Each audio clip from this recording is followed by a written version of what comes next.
Bismillah wa bihamdi. Assalamualaikum warahmatullahi wabarakatuh.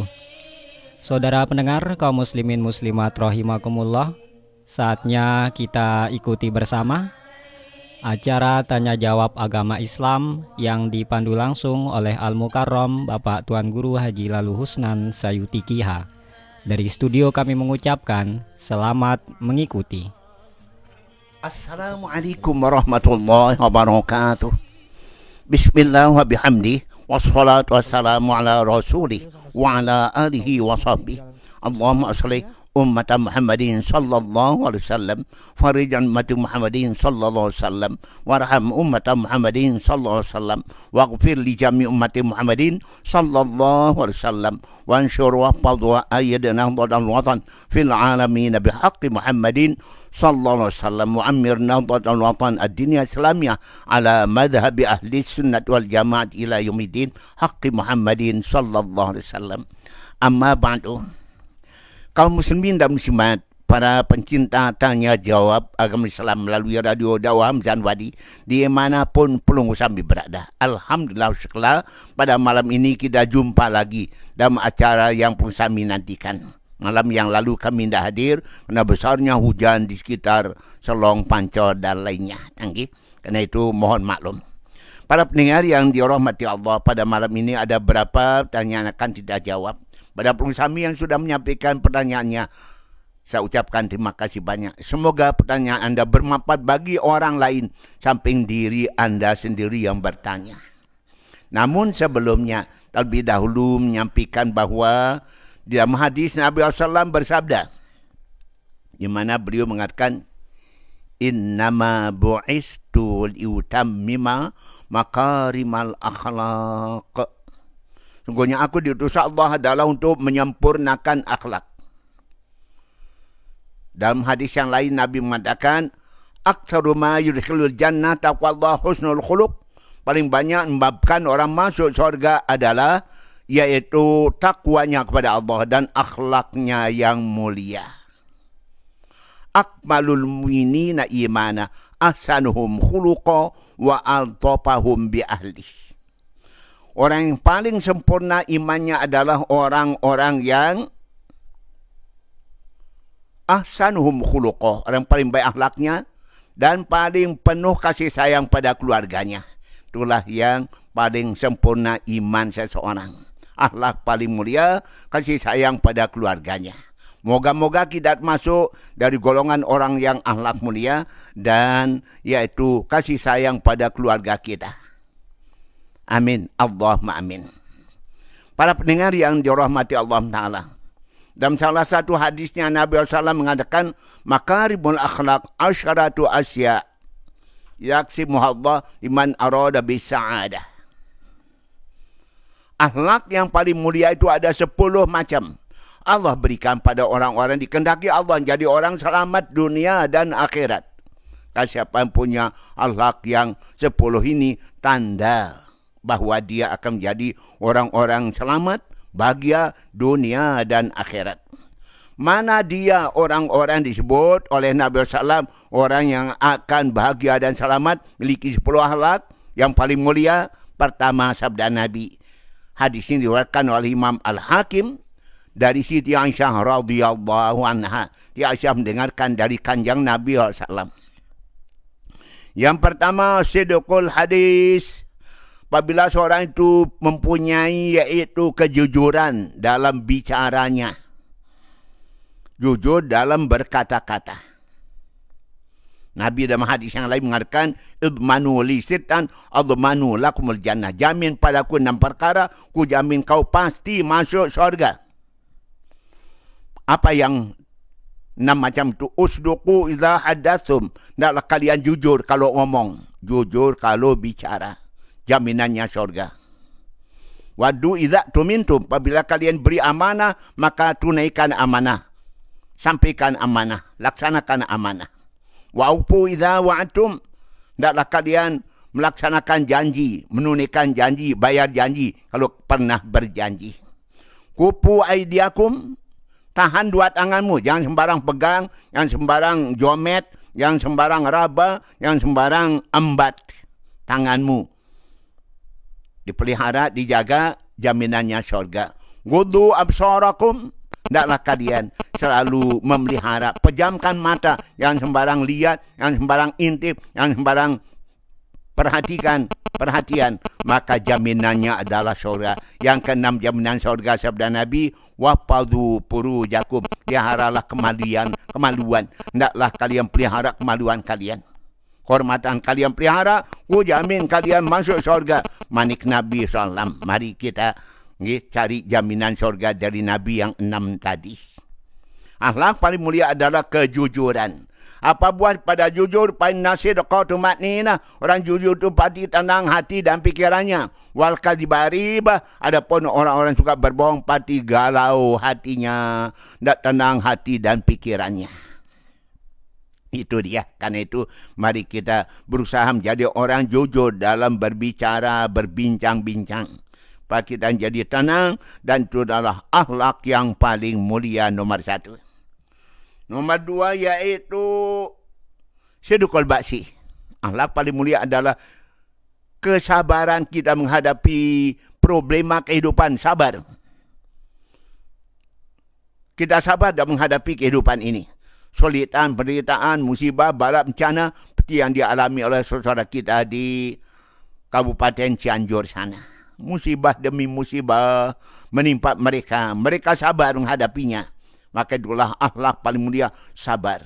Orang sabar janjikan Allah dalam Quran, wassabirin wassabirat adallahu lahum maghfiratan wa ajran azima.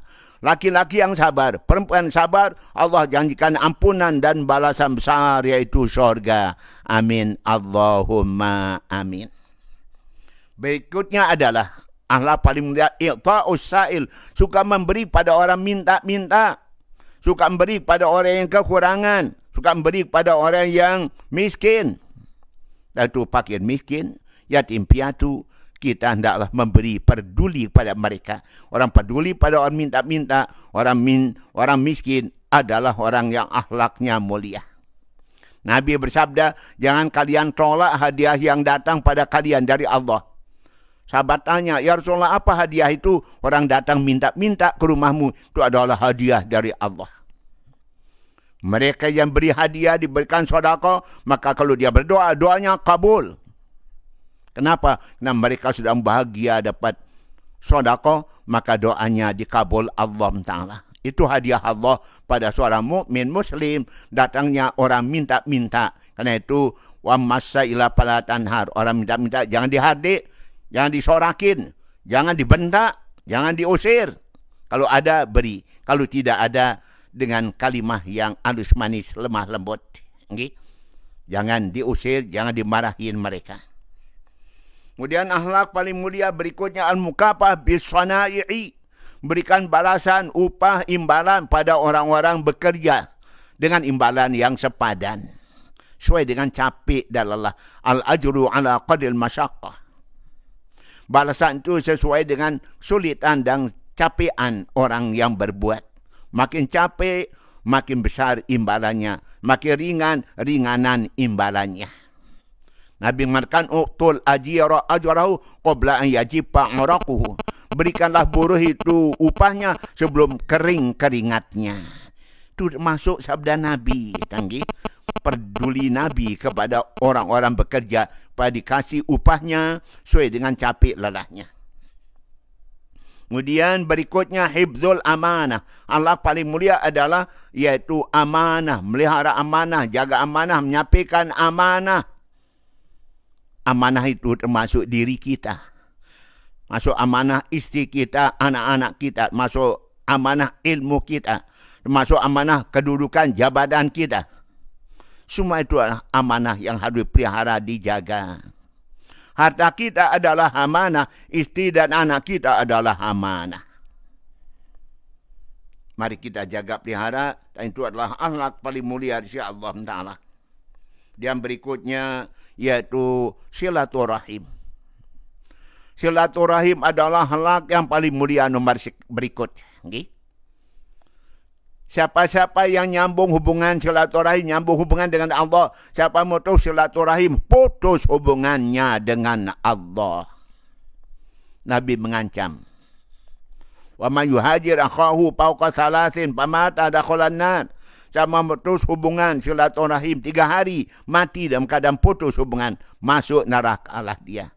La dakhulul jannah qati, tidak masuk surga orang yang suka mutus silaturahim. Orang suka silaturahim maka panjang umurnya dan murah rezekinya. Man habba yubsata lahu fi rizki wa yunsa lahu fi athari falyasir rahimah.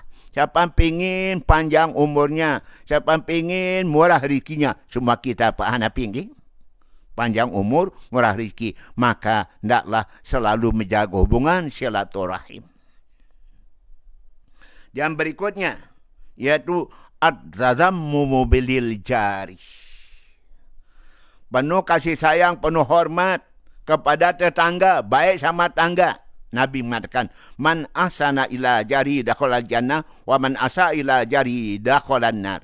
Siapa yang selalu baik sama tangganya masuk surga, siapa yang selalu jahatin, nyakitin tangganya pasti masuk neraka. Wa na'udzubillah min dzalik. Jadi surga kita di rumah tetangga sebelah. Baik sama tangga surga, nyakitin tetangga neraka. Kan itu baik-baik selalu kepada tangga. Man kana yu'minu billahi wal akhir falyukrim jarahu. Siapa iman pada Allah dan hari kemudian, hendaklah memuliakan, menghormati tetangganya. Hormatin tangga dah masuk akhlak yang paling mulia dalam Islam. Yang berikutnya at-tazammumu lis-sahibi, yaitu selalu baik sama sahabat. Lu nyambung hubungan dengan sahabat, yang putus hubungan dengan sahabat, yang bermusuhan dengan sahabat. Justru selalu kita baik kepada tangga kita, kepada sahabat kita. Dalam hadis ada sebutkan, di antara kebaikan itu adalah selalu nyambung hubungan yang baik dengan sahabat-sahabat lama. Allah cinta pada orang yang selalu nyambung hubungan dengan sahabat-sahabat yang lama, sambung lagi. Itu dia, okay? Wasahabi bil jambi. Dan hendaklah selalu berbuat baik kepada sahabat-sahabat kita. Dan berikutnya, yaitu termasuk akhlak yang mulia, selalu baik sama tamu kita. Iqra'ud daif. Memuliakan tamu, menghormati tamu, hargai tamu. Ingat sabda Nabi, apabila tamu datang ke rumah anda, ia datang bawa 1000 rahmatnya Allah. Kalau tamu kita pulang dari rumah kita, maka dia tinggalkan ampunan Allah untuk sahibul bait, untuk tuan rumah. Dan tamu datang ke rumah kita dengan bawa rezekinya sendiri. Jadi kalau begitu, kita tidak rugi kedatangan tamu. Rahmat 1000 datang, ampunan Allah tinggalkannya, dan dia datang dengan bawa rizkinya sendiri. Bahkan kadang-kadang kita dibuatkan rizki oleh tamu kita. Hormati tamu. Man kana yu'minu billahi wal akhir fal yukrim dhaifahu. Siapa iman pada Allah dan kemudian hendaklah dia muliakan tamunya, temuinya. Itu dia anjuran Nabi SAW. Yang terakhir, ra'suhunnal haya. Puncak daripada akhlak yang mulia itu adalah punya sifat malu. Punya sifat malu. Al-haya'u minal iman. Malu itu bagian pada keimanan. Malu itu adalah bagian pada keimanan. Seorang sahabat Nabi SAW yang selalu datang ke masjid terlambat. Pun dia terlambat, Nabi selalu mengatakan, baru datang calon penghuni syurga kita. Besok terlambat lagi ke masjid, Nabi nyebut, baru datang calon penghuni syurga. Dia tidak dengar dirinya sebut Nabi demikian. Yang dengar sahabat yang lain. Hari ketiga datang lagi terlambat. Datang calon penghuni syurga kita. Sahabat yang lain penasaran. Siapa ini yang disebut oleh Nabi calon penghuni syurga? Berkali-kali Nabi menyebut pasti demikian keadaannya. Maka sahabat saling menanya siapa orang ini, di mana rumahnya, apa amalannya, sehingga Nabi nyebut calon penghuni syurga. Dan dia selalu terlambat datang ke masjid. Kau disebut calon penghuni syurga. Yang parkir duluan di masjid, tidak disebut-sebut calon penghuni syurga. Penasaran. Para sahabat mufakat, ayo. Siapa di antara kita ini yang mau nginap di rumah sahabat kita ini? kita intip, kita cari, kita lihat apa amalannya sehingga Nabi menyebut dia calon penghuni syurga, dan itu pasti jadi kenyataan. Para sahabat Nabi mufakat, Sina Abdullah bin Mas'ud ditugaskan untuk nginap di rumah sahabat yang disebut calon penghuni syurga. Dia dekatin orang itu, hai sahabat, saya ingin nginap di rumah Anda 3 malam saja. Bisa enggak? Boleh enggak? Oh, dengan senang hati saya terima kehadiran sahabat Nabi. Orang dekat pada Nabi nginap di rumah saya, berarti saya akan dapat rahmat dari Allah, barokah dari Allah atas nginapnya seorang sahabat Nabi yang utama. Dia nginap. Enggak tahu apa sebabnya. Dia nginap gitu. Dia bangun tengah malam, Sina Abdullah bin Mas'ud untuk melihat apa amalan sahabat ini. Tidak ada. Bahkan dia belakangan bangun untuk sholat tahajud. Sholat jamaah subuh ya dikerjakan. Yaudah, malam pertama berlalu. Dah ada dia lihat amalan-amalan khusus orang disebut Nabi calon penghuni syurga. Malam kedua juga demikian. Malam ketiga juga demikian. Justru yang nginap lebih dahulu bangun sholat tahajud, sholat witir dan lainnya. Hanya setelah hari yang ketiga, Sina Abdullah bin Mas'ud mengatakan, hai sahabat, engkau disebut Nabi 3 kali berturut-turut calon penghuni syurga dan Anda selalu terlambat datang ke masjid. Apa amalan Anda sehingga Nabi nyebut Anda calon? Oh, tidak ada amalan saya. Pandai kerjakan sahabat lain itu saya kerjakan. Orang berjamaah saya berjamaah, orang ngaji saya ngaji, orang tajud saya tajud, orang baca Quran saya ikut baca Al-Quran. Tidak ada amalan saya yang lain dari itu. Tidak mungkin. Anda sebut Nabi calon penghuni syurga, berarti ada amalan yang Anda sembunyikan. Tidak ya sahabat, saya tidak ada sembunyikan amalan-amalan lain.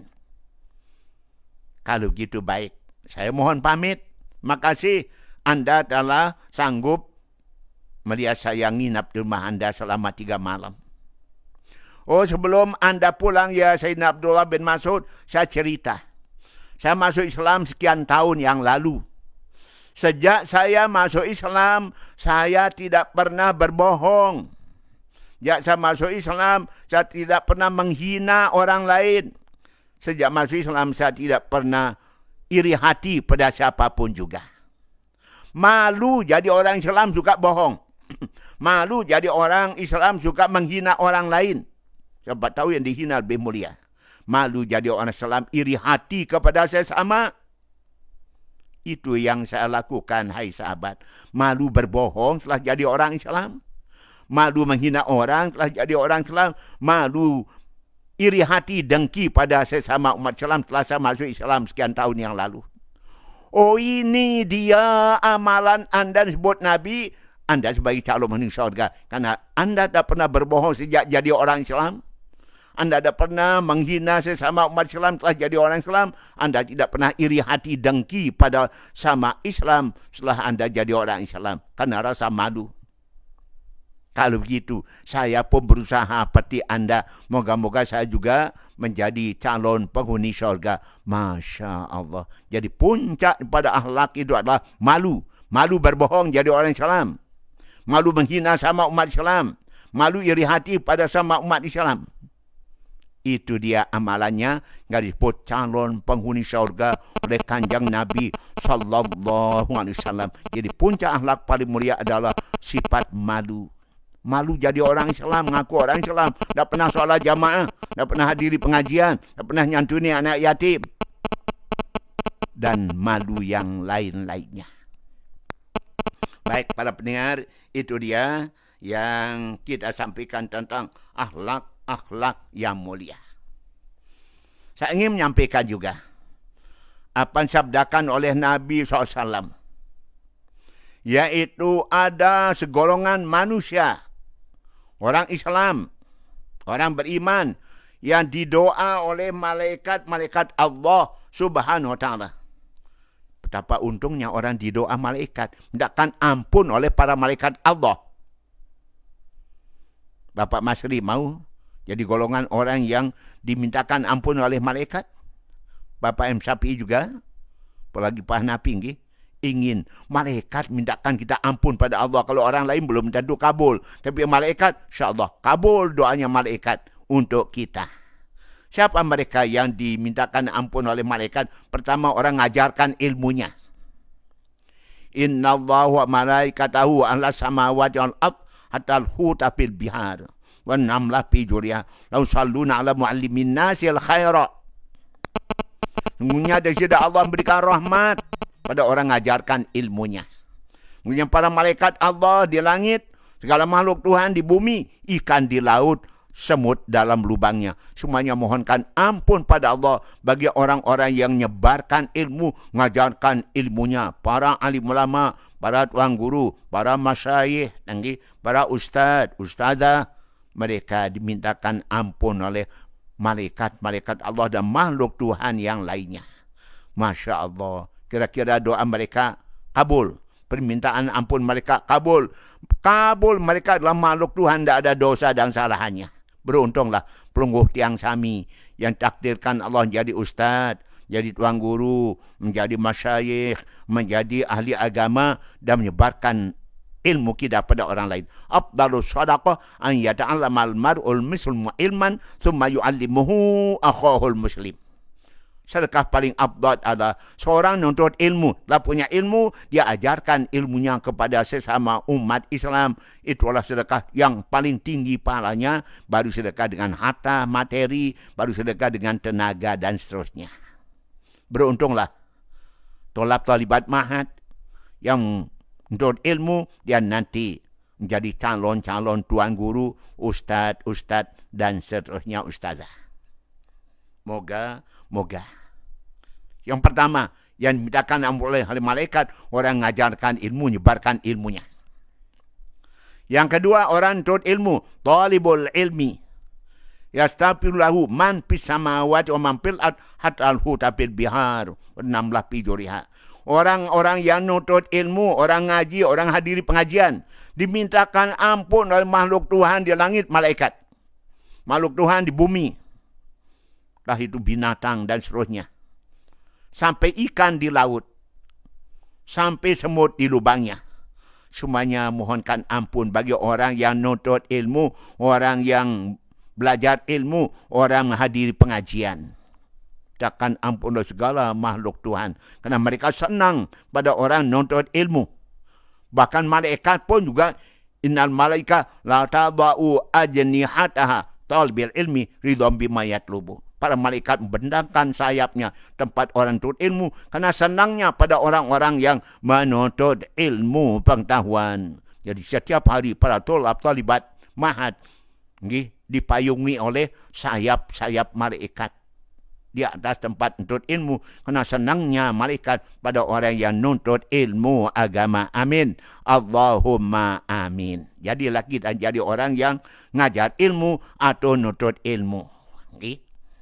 Yang ketiga, dimintakan ampun oleh malaikat orang-orang yang pemurah. Orang pemurah. Orang pemurah dimintakan ampun oleh malaikat.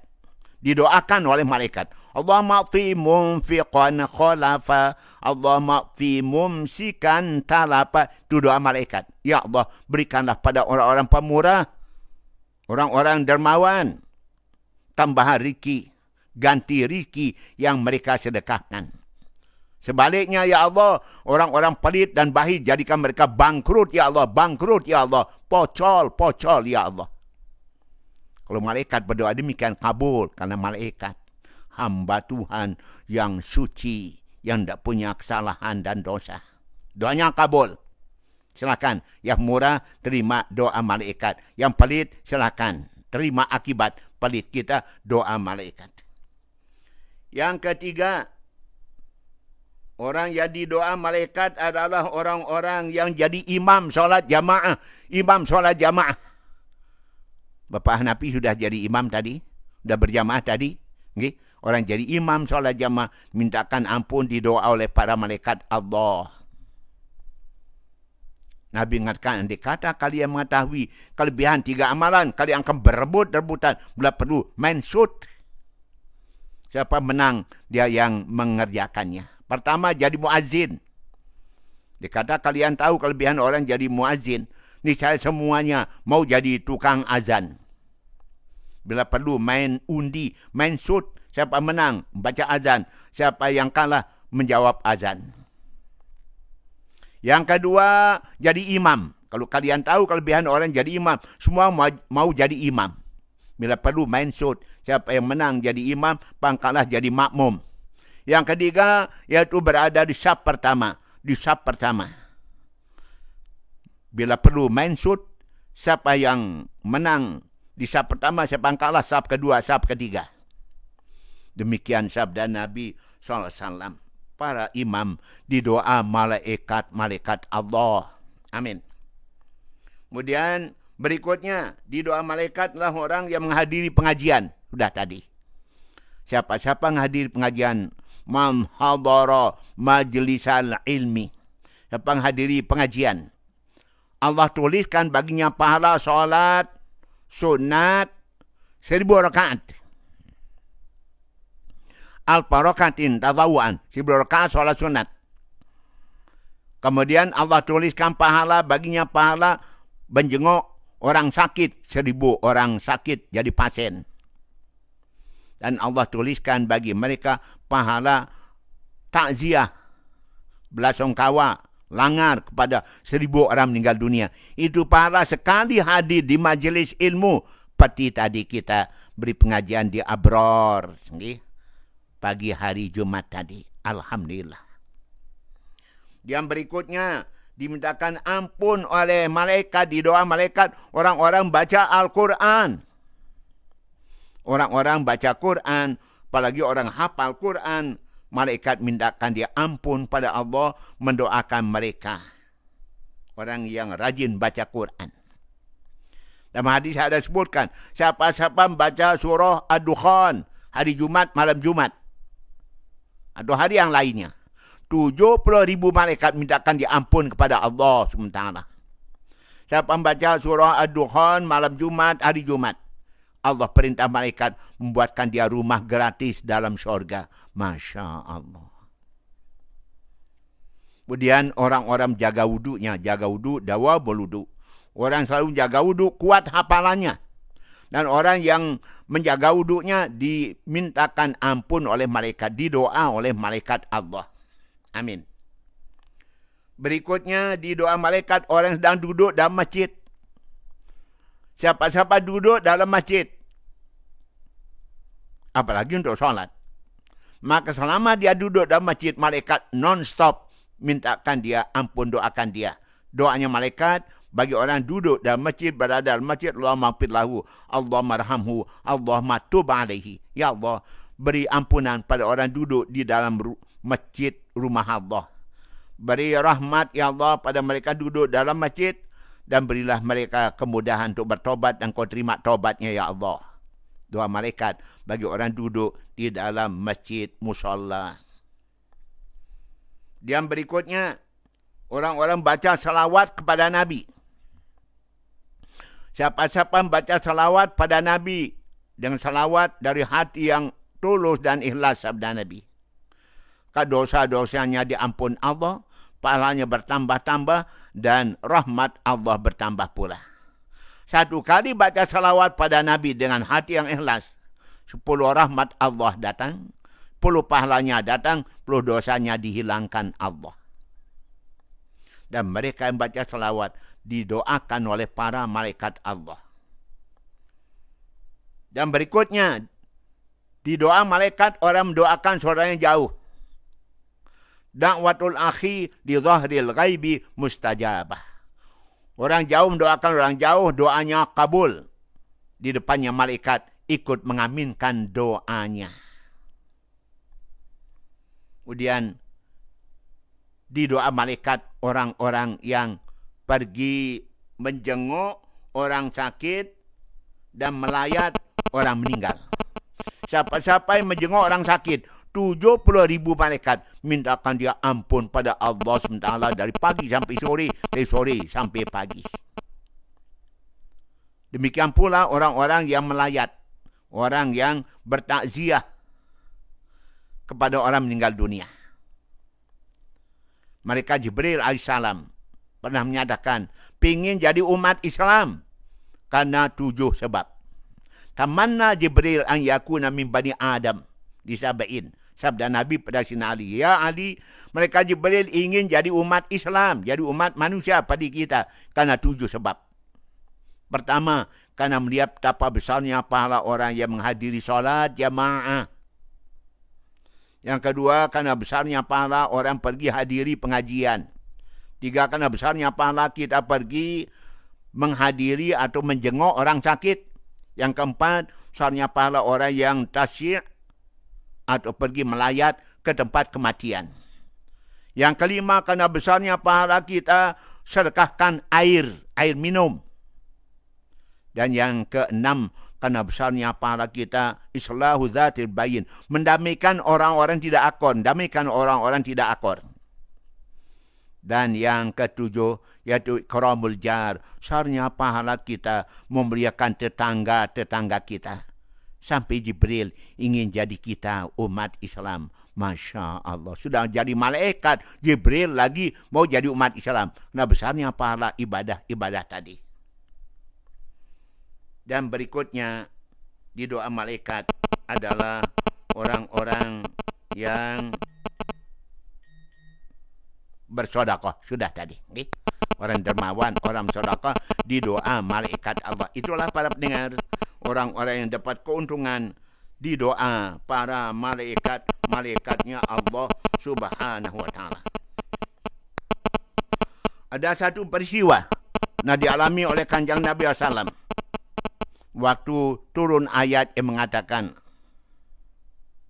yaitu faman ya'mal mithqala dzarratin khairan yara wa man ya'mal mithqala dzarratin syarran yara. Siapa berbuat kebaikan satu sebesar zarah, atom atau debu, maka dia akan terima balasannya satu. Siapa berbuat kejahatan satu sebesar debu, dia akan terima balasannya seperti itu juga. Nabi mohon, ya Allah, ya Rabb, berilah balasan lebih banyak dari itu, ya Allah, kepada umatku, ya Allah, beri balasan yang lebih banyak, ya Allah, ya Rabb. Sabda Nabi SAW, qalilun fi haqqi ummati, ya Allah, zid, ya Allah. Tambah bagi umatku, ya Allah. Okay? Sangat sedikit balasan satu, balas satu, kebaikan satu, balasan satu, keburukan satu, balas satu, ya Allah. Mohon, ya Allah, ditambah.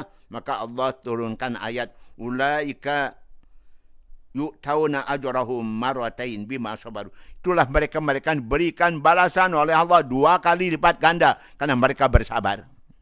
Balasan 2 kali lipat ganda. Gimana ya Muhammad? Zid, ya Allah, qalilun fi haqqi ummati. Sedikit sekali, ya Allah, balasan satu berbalas 2.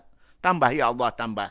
Allah mengatakan, manjabil hasanah falahu asyru amsalihha. Siapa berbuat kebaikan 1 kali, Allah membalasnya 10 kali lipat ganda. Dalam Al-Quran sebutkan. Gimana ya Muhammad? Zid li ummati, ya Allah, tambah, ya Allah, masih kurang. 1 kebaikan berbalas 10, masih kurang, ya Allah. Tambah, ya Allah. Maka Allah mengatakan, yaitu masalul ladzina yunfikuna amwalahum fi sabilillah. Perumpamaan orang infak di jalan Allah, seperti orang nanam pohon bercabang 7, tiap cabang 1 buah. Jadi balasannya itu 700 buah, 700 kali lipat ganda. Kebaikan dibalas 700 kali lipat ganda. Untuk sabilillah. Gimana? Masih kurang, ya Allah, masih kurang. Tambah, ya Allah, tambah, ya Allah. Balasan bagi umatku. Zid di umati, ya Allah. Maka Allah Ta'ala mengatakan, man dzal ladzi yuqridullah qardan hasana fa yudha'ifu lahu adha'afan katsira. Siapa memberikan Allah berhutang dengan hutang yang baik, maka Allah melipat gandakan balasannya berlipat-lipat ganda kebaikan. Jadi lebih dari 700 balasan. Gimana? Zid, ya Allah, zid, tambah lagi, ya Allah, balasan untuk umatku, ya Allah. 1 kebaikan berbalas demikian banyak, masih kurang, ya Allah. Tambah lagi, ya Allah. Allah menurunkan ayat, innama yuwaffas sabiruna ajrahum bighairi hisab. Sungguhnya Allah akan berikan balasan pada orang-orang sabar dengan balasan yang tidak terhitung, tidak terhingga banyaknya. Orang sabar. Bahkan Nabi mengatakan, yaitu man tasaddaqa bi tamratin, siapa sedekah dengan sebiji korma, yajidu sawabaha yaumal qiyamah, dia akan peroleh pahalanya hari kiamat, misla jabalin fi mizani, seberat gunung dalam timbangan Allah. Sebiji korma kita sedekahkan, nanti Allah membalasnya dengan seberat gunung dalam timbangan Allah. Nabi kita merasa puas dengan firman Allah SWT ini. Para pendengar, itulah kasih sayangnya Nabi pada kita. Dia mohon berkali-kali kepada Allah supaya balasan kebaikan kita berlipat-lipat ganda kebaikan. Amin. Sebaliknya, orang yang berbuat kejahatan, balasan satu, balasan juga satu. Okay? Wa man ya'mal su'an yujza bihi. Siapa berbuat kejahatan, maka akan dibalas Allah satu dibalas satu. Demikian cara Allah membalas hambanya. Para pendengar yang dirahmati Allah Subhanahu wa taala, mari kita menjawab pertanyaan-pertanyaan yang sudah tiba. Okay? Mari kita jawab dulu pertanyaan dari para pendengar yang ada di HP kami. Assalamualaikum warahmatullahi wabarakatuh. Waalaikumsalam warahmatullahi wabarakatuh. Apa ditanyakan? Saya ingin bertanya, Pak Tuan Guru. Okay. Tentang suaminya. Saya mau berhubungan, tapi saya datang bulan. Mau saya cuman di luar saja. Itu terang ini.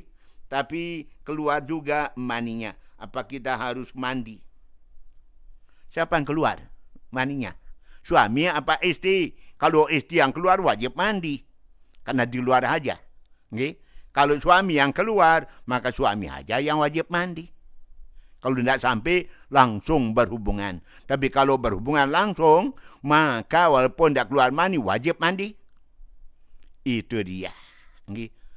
Kalau sudah berhubungan, keluar mani, tidak keluar mani, wajib mandinya.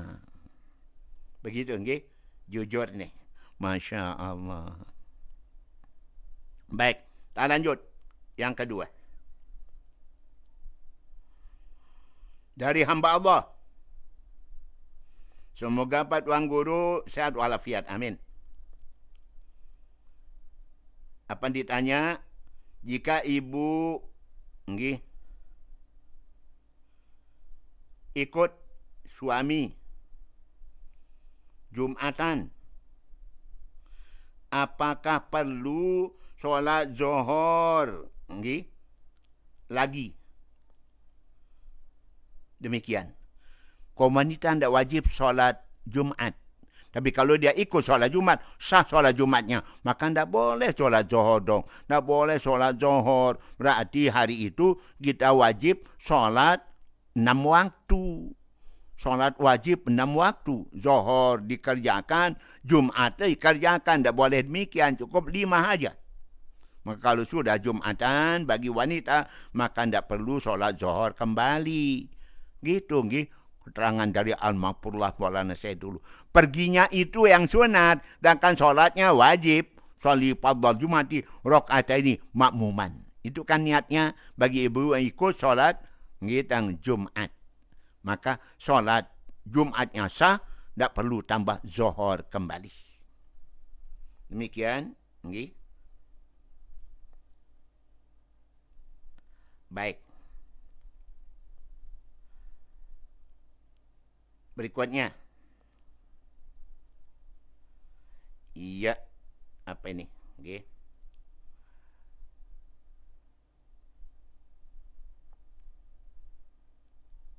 Baik, kita lanjut ya. Apa ditanyakan? Berikutnya.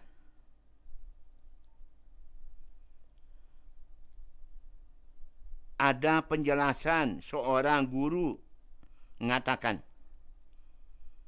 kita harus ikhlas menerima apa saja penderitaan pemberian dari Allah, tapi bagaimana kalau kita sedang mengalami kesulitan, kita mohon doa supaya keluar dari kesulitan tersebut. Para pendengar, memang demikian. Kita dianjurkan berdoa menghadapi problema kehidupan. Kita dianjurkan berdoa. Udu'uni astajib lakum. Berdoa kalian, Allah akan kabulkan doa kalian. Ujibu da'wata da'i dada'an. Ku kabulkan doa hamba yang berdoa kepada aku. Kita dalam keadaan sulitan, dalam keadaan penderitaan, dalam keadaan sakit. Tak mohon supaya sembuh, bebas dari penderitaan. Boleh kita berdoa demikian. Bukan tak ikhlas, bukan tak ridha. Tapi kita dibolehkan berdoa. Mohon dibebaskan dari sulitan dan penderitaan dan problema yang kita sedang hadapin. Boleh kita berdoa seperti itu. Okay? Dan apalagi pertanyaannya? Makasih Pak Hanafi rupanya. Tanya berikut. Ya. Kita mau tanya Pak Tuan Guru. Gimana hukumnya orang yang pinjam uang di bank rontok. Atau banyak utang. Tapi dia tetap ingin bersedekah. Apakah dia dapat pahala atau tidak? Allah berfirman dalam hadis kursi. Perumpamaan orang sedekah dengan uang haram seperti orang-orang yang mencuci pakaiannya dengan air kencing. Itu hadis kursi itu. Okay? Perumpamaan orang sedekah dengan uang yang haram seperti orang mencuci pakaian dengan air kencing. Bisa bersih? Itu semakin bau, makin kotor, makin ngejis. Maknanya orang sedekah dengan uang yang haram tidak dapat pahala dari Allah Ta'ala. Itu dia. Karena itu yang sedekah dengan yang haram. Hasil dari bank rontok, umpama hasil riba, hasil maling, hasil kita itu korupsi. Oh, karena banyak dapat uang korupsi, dia sedekahkan pada anak yatim piatu. Tak ada nilainya. Tak ada pahalanya insya-Allah Subhanahu wa taala. Demikian kepada peninggi. Terima kasih.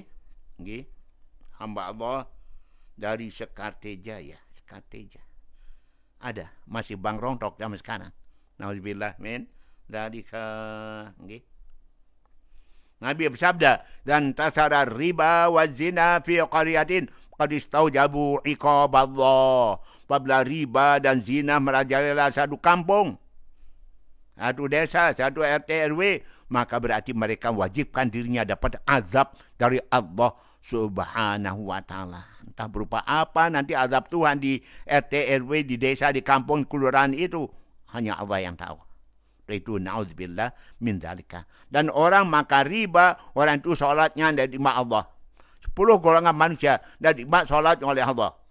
La yaqbalullah. Allah tidak terima solat 10 golongan. Siapa mereka? Asyarun nafarin la yaqbalullah solatahum. 10 golongan tidak diterima solatnya oleh Allah. Pertama, orang-orang yang jadi pemimpin, jadi imam dan disenangi oleh makmumnya, oleh masyarakatnya. Yang kedua, wanita-wanita yang sampai malam hari tidak tegur sapa kepada suaminya. Yang ketiga, orang-orang yang tidak nyambung hubungan silaturahim dengan saudara pemilik kerabatnya. Yang keempat, orang makan riba. Yang kelima, orang nginam berem. Orang-orang yang minum minuman keras, apalagi narkoba, solat mereka tidak diterima Allah Subhanahu wa taala. Oh, na'udzubillah min dzalika. Itu dia para pendengar, jawabannya. Siapa lagi? Dia pertanyaannya. Ya. Tiang masih bingung.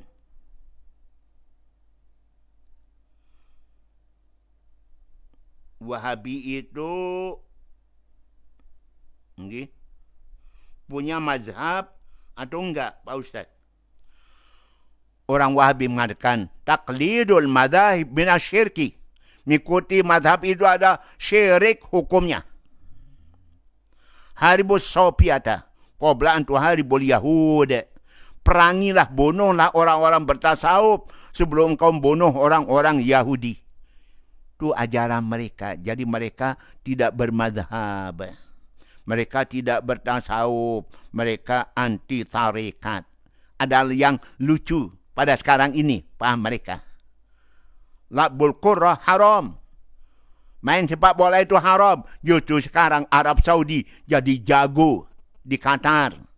Yang masuk 16 besar dari klub sepak bola di dunia ini. Karena dia bisa menang berapa kali melawan musuh-musuhnya.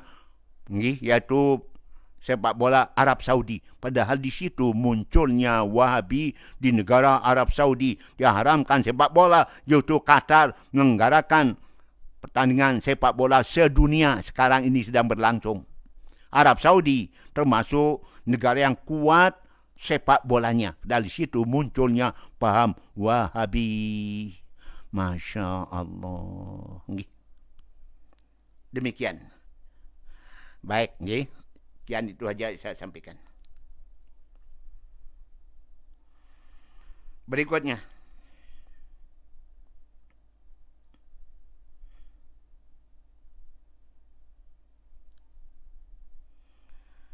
Apakah berpengaruh bagi kaum perempuan yang sedang hamil?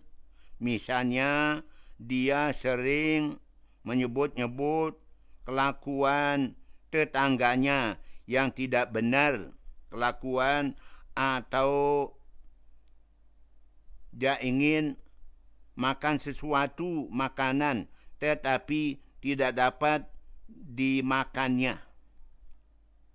Nabi, para pendengar yang dirahmati Allah, apa yang dilakukan oleh seorang wanita dalam keadaan hamil, pengaruhnya terhadap anak dalam rahimnya. Kalau dia suka marah, suka caci maki, suka kecewa, suka sebal, suka cemburu, pengaruh besar terhadap anak yang ada dalam rahimnya. Dia akan menjadi sifat-sifat jelek. Dia akan jadi anak yang pemurung, anak yang suka memberontak pada orang tua. Tapi kalau dalam masa hamil, si ibu selalu berjiwa tenang, banyak ibadah, banyak baca Quran, tawakal, ridho dengan segala apa yang dialaminya, maka insyaAllah anaknya jadi anak yang baik-baik. Begitu pula makanan yang dimakan. Kalau dia makan makanan yang haram, maka anaknya nanti jadi anak yang tidak baik. Itu dia. Jadi besar kali pengaruhnya. Apa yang dialami lakukan oleh seorang ibu. Kalau seorang ibu suka marah-marah waktu hamil, maka bisa jadi anaknya nanti menjadi anak yang keras kepala setelah dia lahir, setelah dia besar nanti. Karena itu harus dijaga, bapak-bapak, jaga perasaan kaum wanita di saat dia sedang hamil. Dan sampai karena tingkah laku suami, istrinya jadi sedih, anaknya nanti terpengaruh oleh keadaan demikian. Enggak, anaknya menjadi anak yang tidak normal. Berpikir tidak normal, bersikap yang tidak normal, bahkan jadi anak yang durhaka. Nauzubillah min dzalika. Demikian Pak Hanafiah. Baik, kita berlanjut.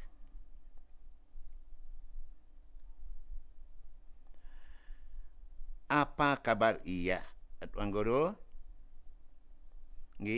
Semoga sehat walafiat. Amin.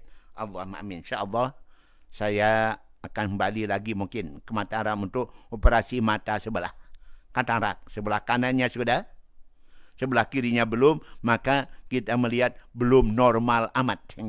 Karena yang kiri belum dioperasi di Rumah Sakit Provinsi Mataram.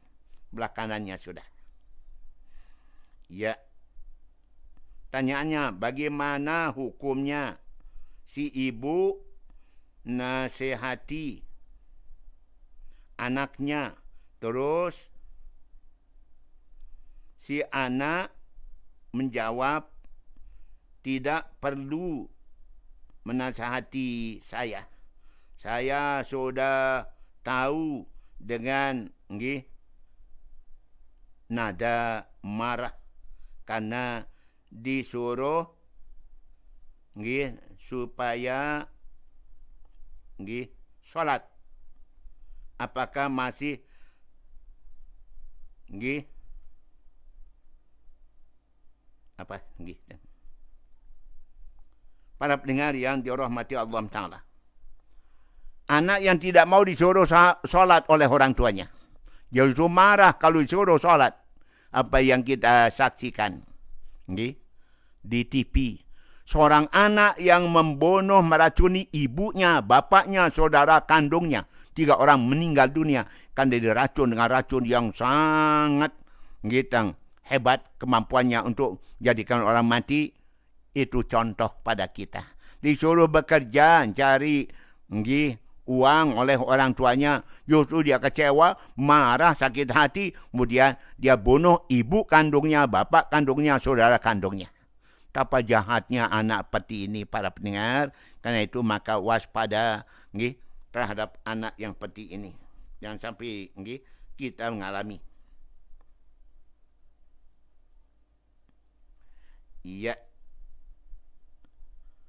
tidak mampu menghadiri pengajian, cuman sekedar yang tiang tanyakan dari hamba Allah.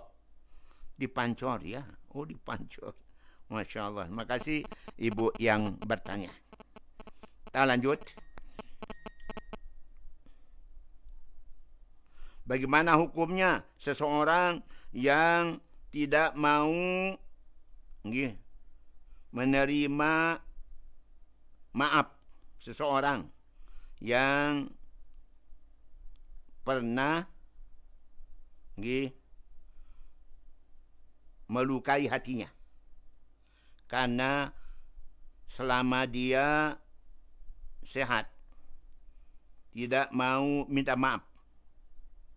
Setelah akhir hayatnya baru dia datang ke keluarganya. Para pendengar, saya singkat.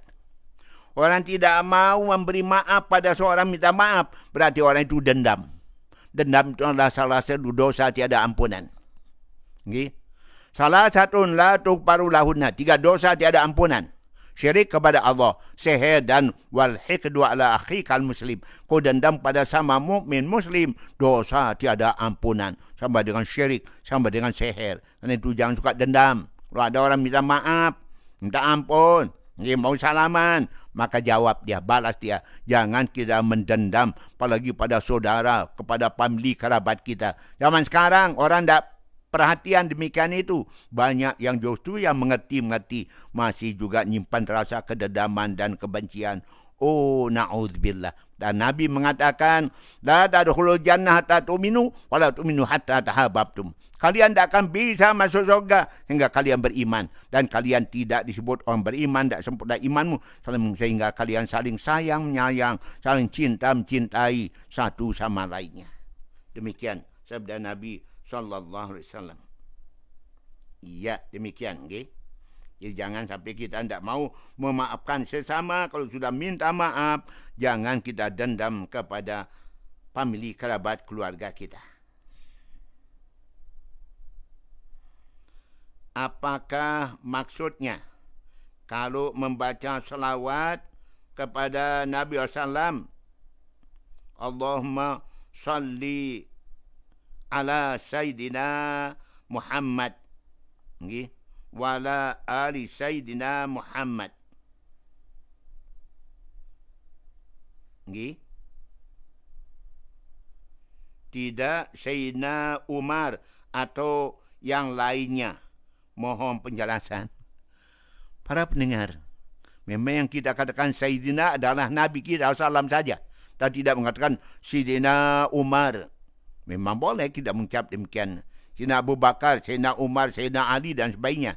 Tapi dalam baca salawat, hanya salawat pada Nabi. Ya ayyuhalladzina amanu, sallu alaihi wasallimu taslima. Hai orang beriman, bersalawat dan salamlah kamu kepada Nabi Muhammad SAW, tidak kepada yang lainnya. Maka kita mengatakan, Allahumma salli ala Sayyidina Muhammad wa ala ali Sayyidina Muhammad. Okay? Memang kita dianjurkan seperti itu. Dan Nabi mengatakan, ana sayyidu waladi Adam. Aku adalah sayyidnya anak-anak Adam, turunan Adam.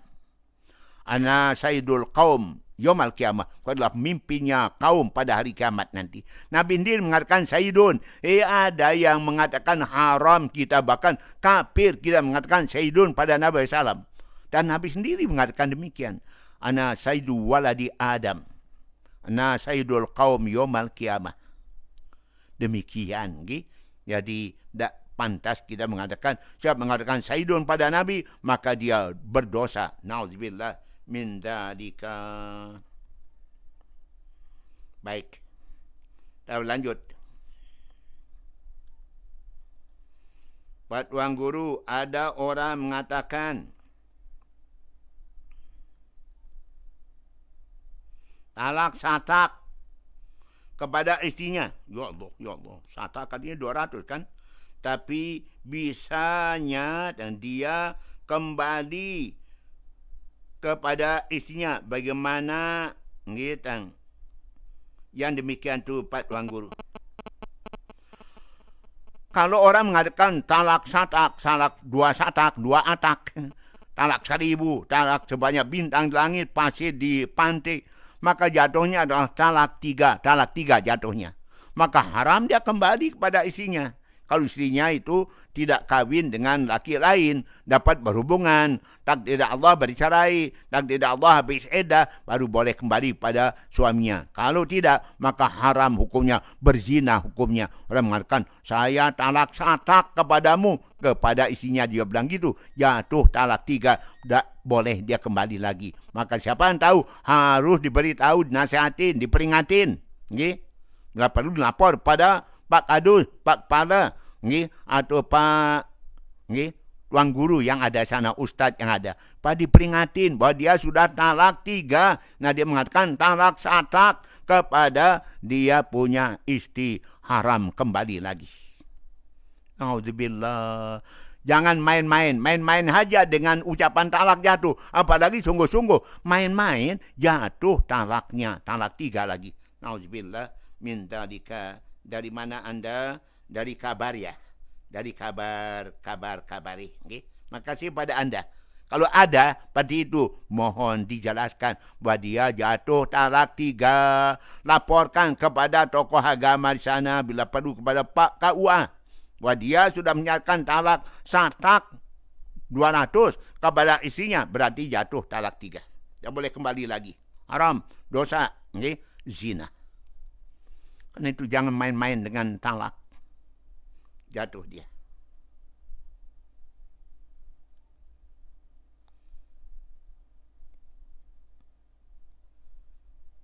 Tapi dia tidak bersedekah dengan uang. Oh, lanjutan yang tadi. Yang dengan uang hasil bank rontok. Dia sedekah dengan apa aja. Kalau uangnya berasal dari uang riba, maka tetap haram hukumnya. Tidak mesti sedekah dengan uang. Dia beli makanan itu sedekahkan. Haram juga. Dia beli pakaian sedekahkan. Haram juga. Kenapa? Asal dari pakaian itu, makanan itu dari uang yang haram, uang yang riba. Dirhamur riban ya'kuluhu rajulu wa huwa ya'lamu syadu min sittatin wa salasina zinatan.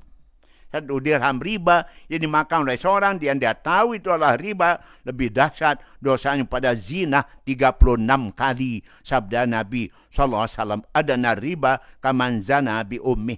Seringan-ringan dosa riba seperti dosa berzina dengan ibu kandung sendiri. Qala Nabi SAW. Auzubillah, kan itu mari kita jauhkan yang namanya riba. Baik, makasih pada Anda. Dan lanjut, masih ada,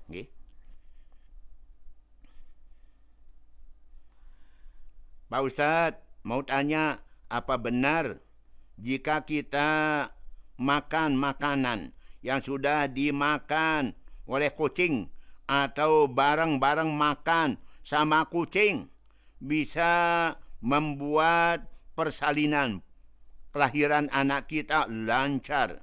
Apakah enggak najis? Sedangkan sering saya lihat kucingnya makan tikus, terus minum di tempat WC.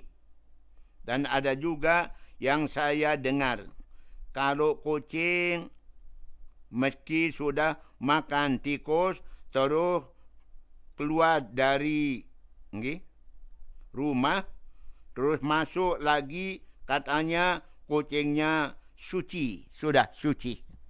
Para pendengar, suci tidak suci, makan tikus tidak makan tikus, maka kita tidak pantas untuk makan makanan sudah dimakan oleh tikus.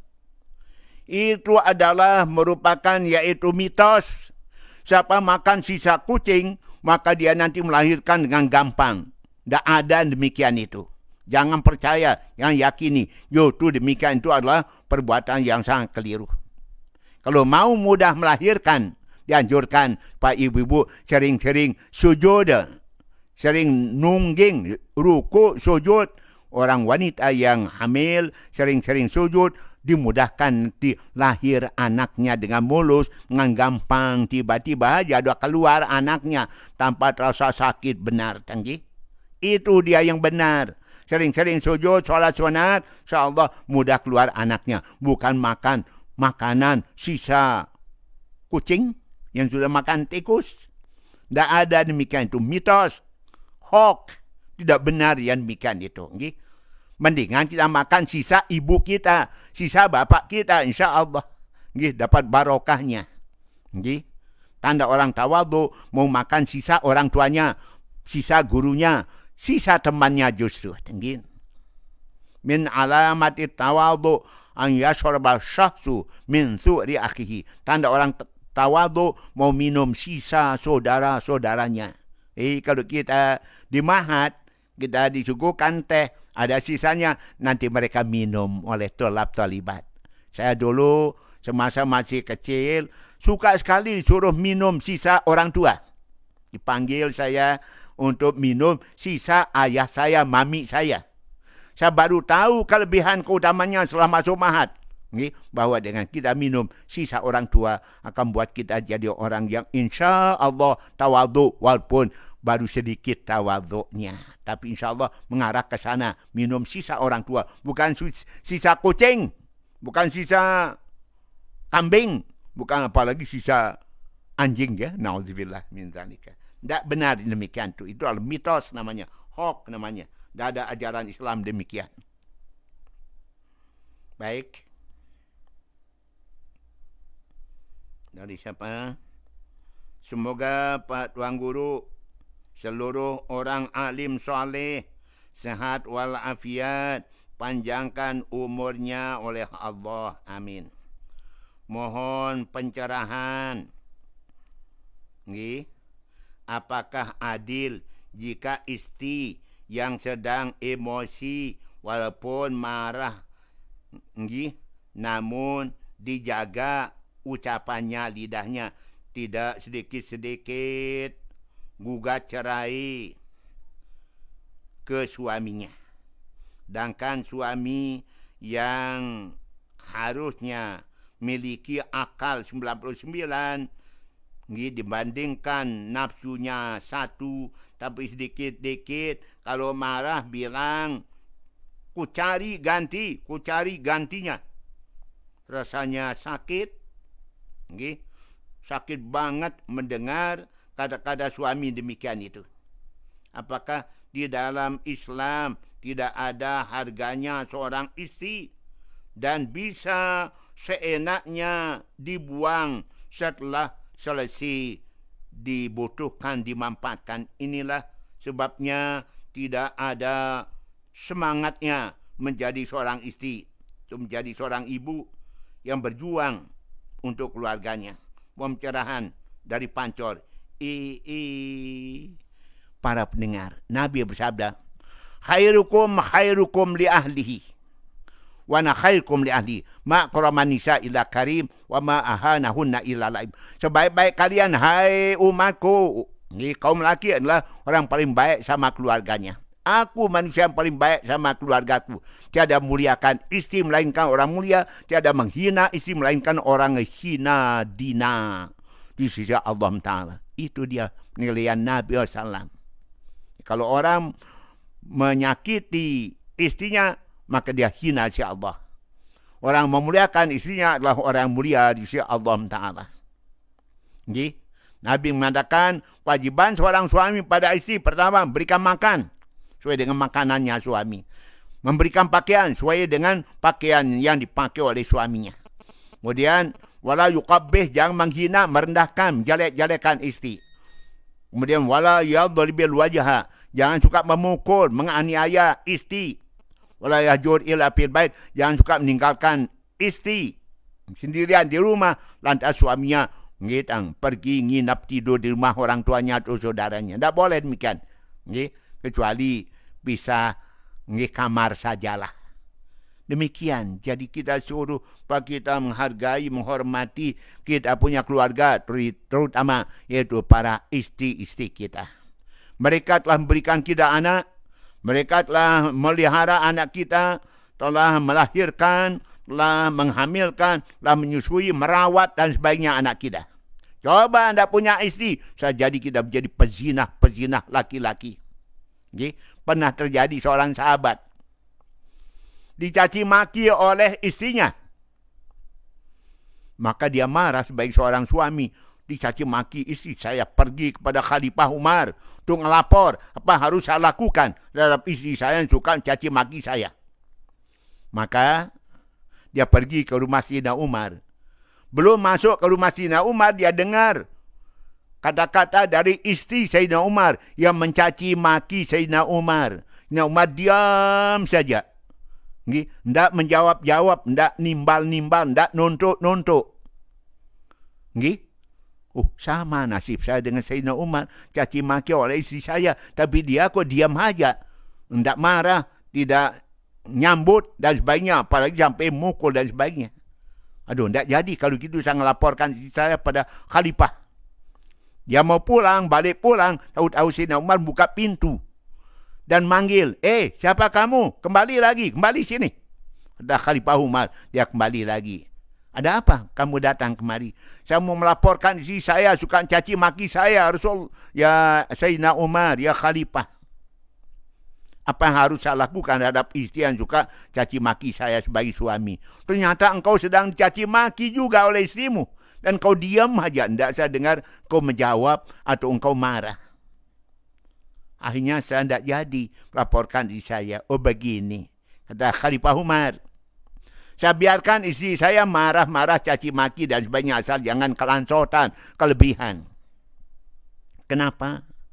Karena istri saya telah berjasa besar. Dia hamilkan anak saya. Dia melahirkan anak saya. Dia nyusukan anak saya. Dia merawat anak saya. Dia memasakkan makanan, cucikan pakaian dan sebagainya. Dan dia melayani saya kalau saya pingin. Andai kata tidak istri saya, mungkin saya sudah sering berzina dan sebagainya. Karena itu maka saya pelihara pada zina karena jasa istri saya. Maka saya walaupun dia caci maki, saya tidak marah, saya tidak kecewa. Kenapa? Ingat besarnya jasa istri saya kepada diri saya. Kalau saya sakit, dia merawat saya. Maka saya tidak marah walaupun dia caci maki dikit-dikit. Saya tidak menjawab, saya tidak membalas. Kalau begitu saya juga demikian ya Khalifah Umar. Saya tidak akan marah pada istri saya, tidak akan saya kecewa, tidak akan mukul, apalagi sampai menceraikan, tidak ya Khalifah Umar. Kemudian dia kembali pulang ke rumahnya. Dan lama-lama istrinya ngomel-ngomel, capek ngomel, ya diam dia. Berapa lama sih dia sabar ngomel-ngomel? Kan lelah juga dia. Seperti itu yang terjadi. Karena itu maka hai kaum suami, mari kita pada bersabar jadi suami. Kecuali kalau istri kita sudah kelancotan, keterlaluan, kebangetan, sampai selingkuh dan sebagainya, pacaran dan lain, baru kita bertindak yang tegas. Sama Nabi ada seorang istri dilapor oleh suaminya pada Nabi, ya Rasulullah, namrati la tarudu ya dalamis. Saya tidak pernah menolak tangan siapapun yang menjamah-jamahnya, meraba-rabanya. Masya Allah, ngerti kita. Apa yang terjadi? Nabi mengatakan, ceraikan dia. Itu jawaban Nabi SAW. Kalau sudah keterlaluan, kebangetan. Demikian. Mudah-mudahan ada perubahan pada suaminya ibu, hingga dia sadar insaf akan kelebihan keutamaan dan jasa kebaikan seorang istri, apalagi sudah punya anak 1, 2 dan sebagainya. Sayangi anak, kasihani anak. Kalau terjadi perceraian dan sebagainya, perpisahan suami istri, anak jadi korban kawin cerai. Masya Allah. Demikian kepada anda. Pancor ya, pancor. Masya Allah. Tadi saya jadi imam khatib di penjara. Balik lagi saya melihat betapa banyaknya saudara kita yang ada di rutan lapas Selong. Kemudian di antara mereka bagiannya adalah mereka yang terlibat narkoba. Kasihan mereka. Ada yang hukumannya 5 tahun, 10 tahun, 20 tahun. Bahkan ada yang hukumannya seumur hidup. Karena menjadi pengedar narkoba antar provinsi bahkan tinggi. Kasihan kalau mereka lakukan dosa-dosa paling besar. Sudah diancam Nabi tidak akan masuk surga kecuali orang tobat. Kalau dia suka minuman keras, apalagi mengedarkan narkoba. Dia musuh negara, musuh bangsa, musuh pemerintah, musuh umat Islam, musuh generasi muda kita.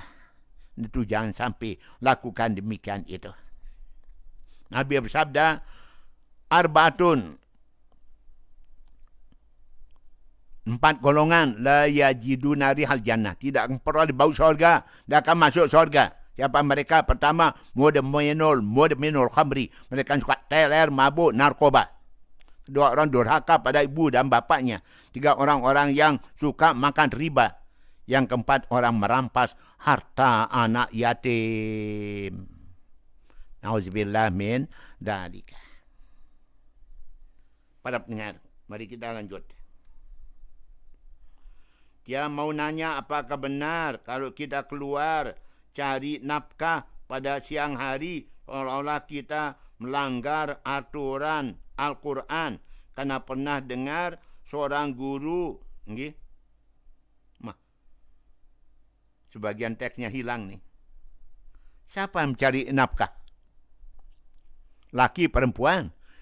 Kapanpun kalau kita laki-laki cari nafkah, malam hari, siang hari, Nabi bersabda, "Man amsa kalam min amaliyadi amsa maghfurallahu." Siapa-siapa sore hari pulang ke rumahnya dalam keadaan capek mencari rezeki halal, maka ampunan Allah baginya di rumahnya, diampuni Allah dosa-dosanya. Terutama laki-laki. Wanita cari nafkah boleh, kalau memang dibutuhkan, pama dia jadi pegawai, jadi guru dan sebagainya, cari nafkah.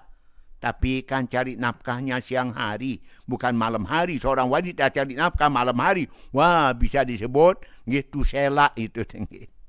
Jangan sampai terjadi demikian.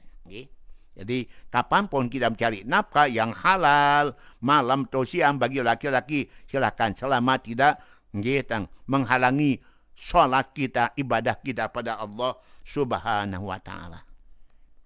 Baik. Siapa lagi? Iya, terima kasih atas doanya. Mudah-mudahan Prof. Sami mendoakan kami, doanya dikabul Allah. Karena Nabi mengatakan, da'atul akhi li dhahril ghaibi mustajabah. Doa orang kepada orang yang jauh, saudara yang jauh, adalah doa yang kabul. Karena diaminkan doanya oleh para malaikat-malaikat Allah Subhanahu wa Ta'ala. Demikian kepada anda. Ya, Pak Tuan Guru, yang bertanya, bagaimana hukumnya orang Muslim nikah kontrak? Para pendengar, nikah kontrak bahasa lainnya adalah nikah muta'ah. Nikah kontrak, nikahnya cuma untuk 1 tahun selama dia bertugas di Indonesia. Orang dari Timur Tengah tugas di Indonesia. Jangan dia berbuat dosa, maksiat, zina dan sebagainya. Maka dia nikah kontrak untuk selama 1 tahun. Dia mengeluarkan uang sekian-sekian diberikan kepada sang perempuan dengan keluarganya. Setelah 1 tahun, mereka berpisah, bercerai, ditinggalkan oleh suaminya ke tempat asalnya di Timur Tengah umpama. Yang demikian itu diharamkan dalam Islam. Nikah mut'ah diharamkan. Nikah itu harus untuk selama-lamanya. Bukan hanya untuk sebulan. Bukan hanya untuk setahun. Tapi untuk selama-lamanya. Tidak ada istilah nikah kontrak, nikah mut'ah tidak dibenarkan dalam Islam. Nggih. Kalau nikah untuk selamanya. Nggih. Kalau sudah nikah, nanti sang istri dibawa ke Timur Tengah sana, jadi istrinya di sana. Baik, nggih. Makasih kepada Anda bertanya, nikah kontrak atau nikah mut'ah dan dibolehkan. Kemudian berikutnya, kami mohon Tuan Guru, nggih, tinggal 2 macam yang belum jelaskan.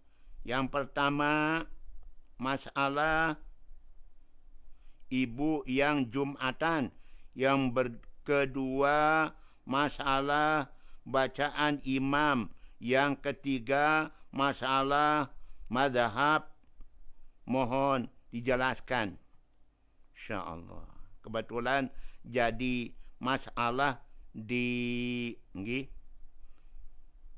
jamaah kami, gitu ya. Baik para pendengar, yang pertama tadi disebutkan, yang belum dijelaskan. Masya Allah. Yang pertama yaitu masalah ibu yang Jumatan. Seorang ibu ikut Jumatan, sah sholat Jumatnya. Dan tidak boleh dia sholat zuhur lagi, kecuali dia yakin sholat Jumatnya tidak sah. Ini kan sah sholat Jumatnya, maka tidak boleh dia nambah sholat zuhur lagi. Sholat Jumatnya sudah, kok sembahyang zuhur lagi, tidak boleh. Berarti dia 6 waktu dalam sehari, tidak boleh. 5 waktu aja kita sholat. Kalau Jumatan sudah, maka zuhur tidak perlu. Laki dan perempuan. Dan yang kedua, masalah bacaan imam. Ya, masalah bacaan imam. Seorang imam harus orang yang qori, orang fasih, orang bagus bacaannya. Zaman Nabi ada seorang anak laki-laki, belum akil balik. Belum umurnya sampai 15 tahun kalau Islam. Kalau pemerintah kita 12 tahun disebut orang yang balik. Belum 15 tahun. Tapi dengar Nabi bacanya sangat bagus sekali. Qori dia, fasih dia. Maka Nabi mengatakan, anta imamuhum. Kamu hai anak muda, jadi imam bagi warga masyarakat yang sudah tua-tua, sudah putih rambutnya, ubanan, sudah baok-baok. Kau boleh jadi imam mereka. Kenapa? Kamu fasih bacaan qori. Dalam hal baca Al-Quran, fasih bacaan Qurannya. Boleh. Walaupun dia sudah tua, sudah haji, kalau tidak fasih, tidak qori, tidak boleh jadi imam. Harus yang baik bacaannya. Ya ummul qauma aqra'uhum lil Quran. Yang menjadi imam bagi kaum adalah orang paling baik bacaan Qurannya, paling baik bacaan Qurannya. Dan yang ketiga, yaitu yang ketiga apa ini? Iya, masalah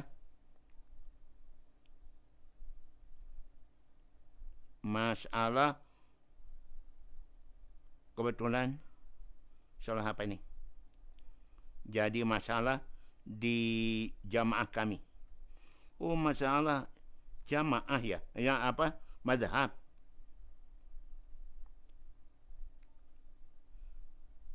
Kemudian ketiga masalah mazhab. Para pendengar, bermazhab bagi kita umat Islam adalah wajib hukumnya. Kita wajib bermazhab dan mazhab Ahlus Sunnah wal Jamaah. Kalau kita tidak bermazhab, maka kita akan menggali Quran sendiri, menggali hadis sendiri. Apa mampu? Apa sudah siap? Apa ada kemampuan untuk menggali Quran sendiri?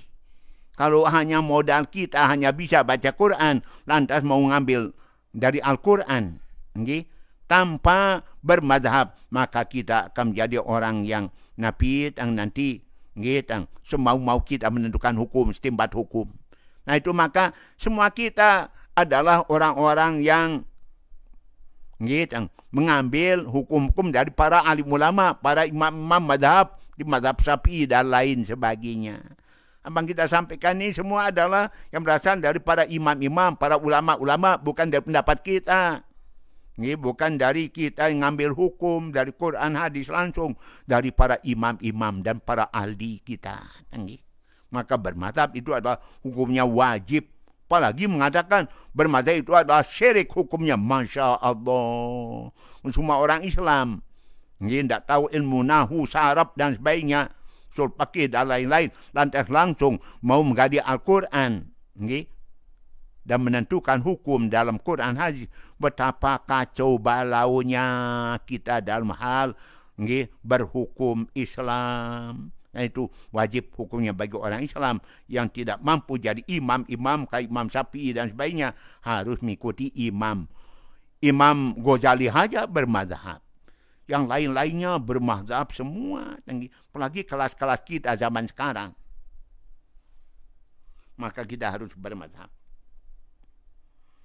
Terima kasih. Mudah-mudahan sudah jelas. Okay? Baik. Masya Allah. Lanjut.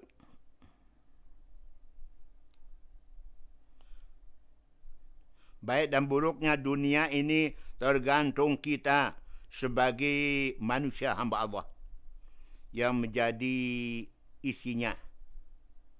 Kalau baik penduduknya di suatu tempat, maka pada tempat itu apakah betul demikian? Akan baik juga. Benar, Allah sendiri mengatakan zaharal fasadu fil barri wal bahri bima kasabat aydin nas. Nampak kehancuran, kebinasaan, kerusakan di darat, di lautan. Balak bencana, musibah dan sebagainya, gempa bumi, banjir dan lainnya. Di darat, di lautan, semua itu adalah karena dosa-dosa manusia, perbuatan-perbuatan manusia. Walau anna ahlal qura amanu wattaqau lapatahna alim barakatim minas samai wal ardh. Jika semua penduduk negeri ini beriman dan bertakwa, Allah akan bukakan bagi mereka barakah dari langit dan bumi, makmuran, kesejahteraan dan sebagainya. Walakin kadzabu, mereka mendustakan firman Allah, mereka tidak taat pada perintah Allah, mereka melanggar larangan Allah. Maka apa yang terjadi? Fakhadnahu bima kanu yaksibun. Kami hukum mereka, azab mereka karena perbuatan-perbuatan mereka itu. Jadi apa yang terjadi adalah karena ulah perbuatan manusia. Karena itu kita jaga diri pada perbuatan dosa maksiat. Jangan sampai Allah turunkan bala bencana musibah.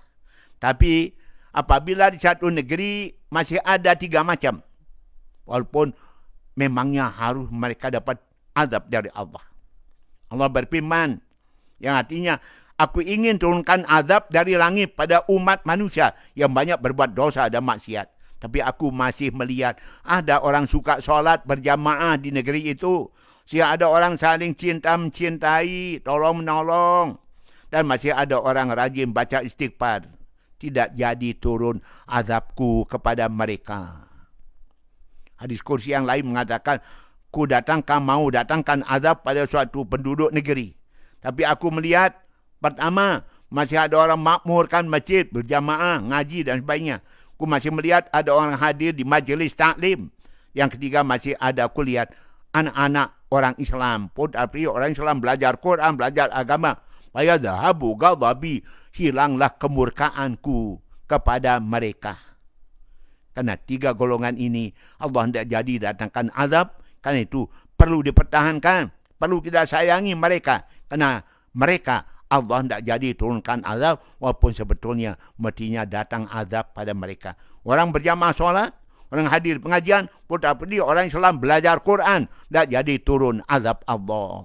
Sekarang sudah mulai kendor. Berjamaah sudah kurang. Menghadiri pengajian sudah kurang. Putra-putri orang Islam sudah jarang yang mau belajar Quran. Maka kalau datang bala bencana musibah, tidak heran kita. Kenapa? Penghalang azab itu sudah hilang. Wa na'udzubillah min dzalika, para pendengar. Baik. Pak Napi ya. Kita lanjut.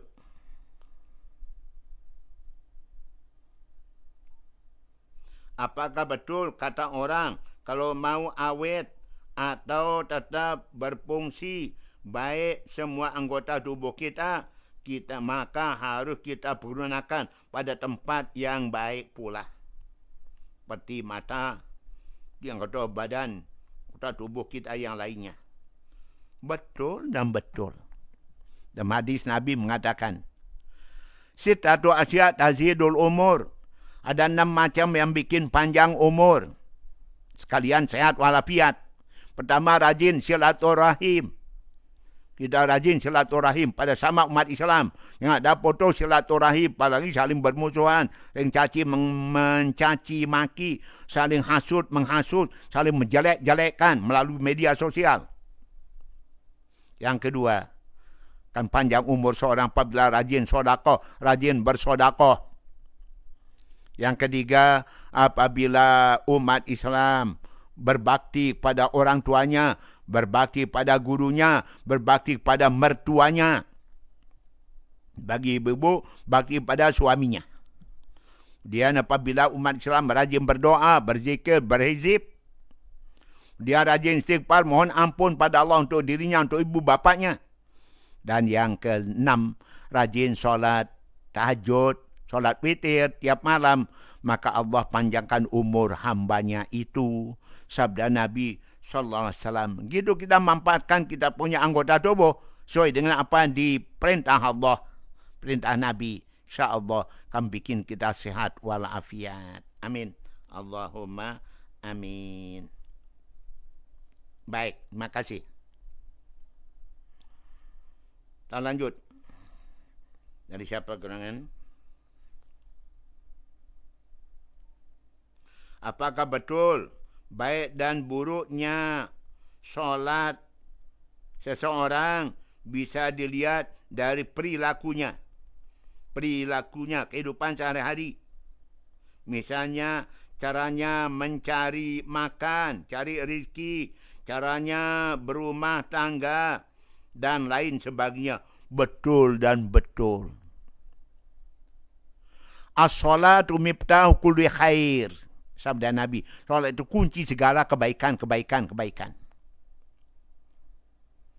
Inna salata tanha 'anil fahsya'i wal munkar. Salat itu mencegah kita daripada kejahatan dan kemungkaran. Kalau benar cara kita salat, insyaallah orang itu terhindar pada kejahatan dan kemungkaran, berbuat jahat dan mungkar. Tapi kalau orang itu rajin solat tapi tidak mencegah kejahatan mungkar, maka Allah tidak butuhkan solat orang itu. Malam tanahu solatu anil fahsya'i wal munkar amzat minallah illa budan. Dia semakin jauh dari Allah kalau solatnya tidak mencegah dari kejahatan mungkar. Dengan kata lain, baiknya solat seorang akan babkan baik tingkah laku perbuatannya. Atau kalau orang itu baik tingkah lakunya terhadap keluarga, dalam hal mencari nafkah, pasti solatnya beres, pasti solatnya baik, pasti solatnya teratur dan disiplin. Dari sana kunci segalanya adalah as-salat. Itu dia. Okay? Miftahul jannah solat. Kunci surga adalah solat. Kunci kebaikan adalah solat. Kunci segalanya adalah solat. Itu dia. Kunci sehat, solat. Kunci tenang, solat. Kunci murah rezeki, solat. Semuanya kuncinya adalah as-salat. Demikian. Alhamdulillah. Terima kasih Pak Hanafi. Kita lanjut.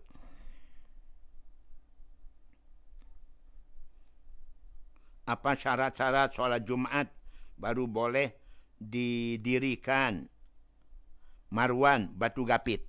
Para pendengar, syarat sahnya solat Jumat pertama dikerjakan waktu zuhur hari Jumat.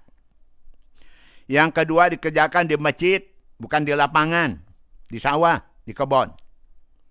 Yang ketiga berjamaah. Yang keempat 40 orang yang mukim tinggal di tempat itu. Kemudian diawali dengan 2 khutbah lebih dahulu. Baru sah solat Jumat kita. Karena itu maka mendirikan masjid harus di tengah kampung. Bukan di luar kampung.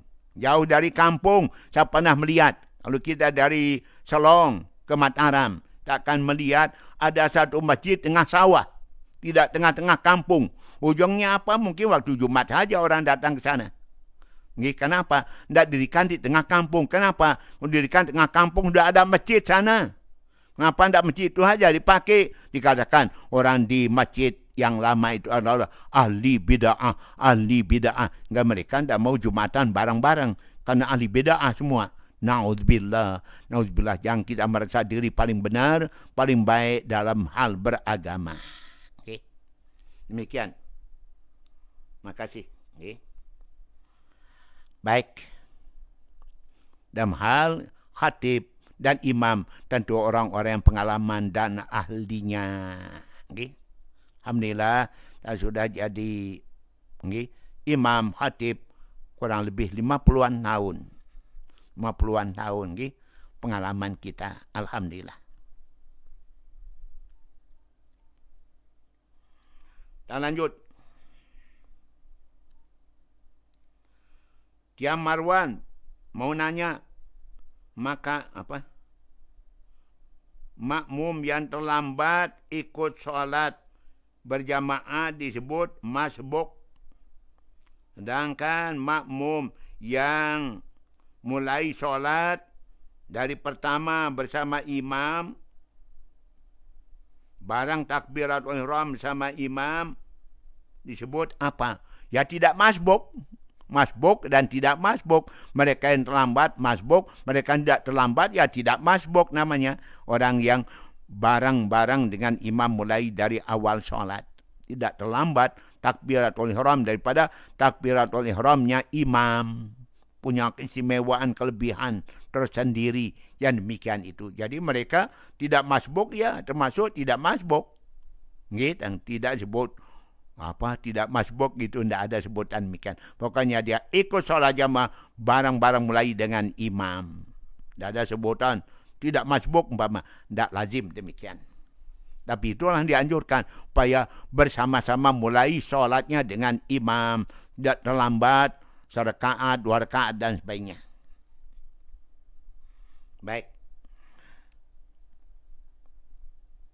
Lanjut.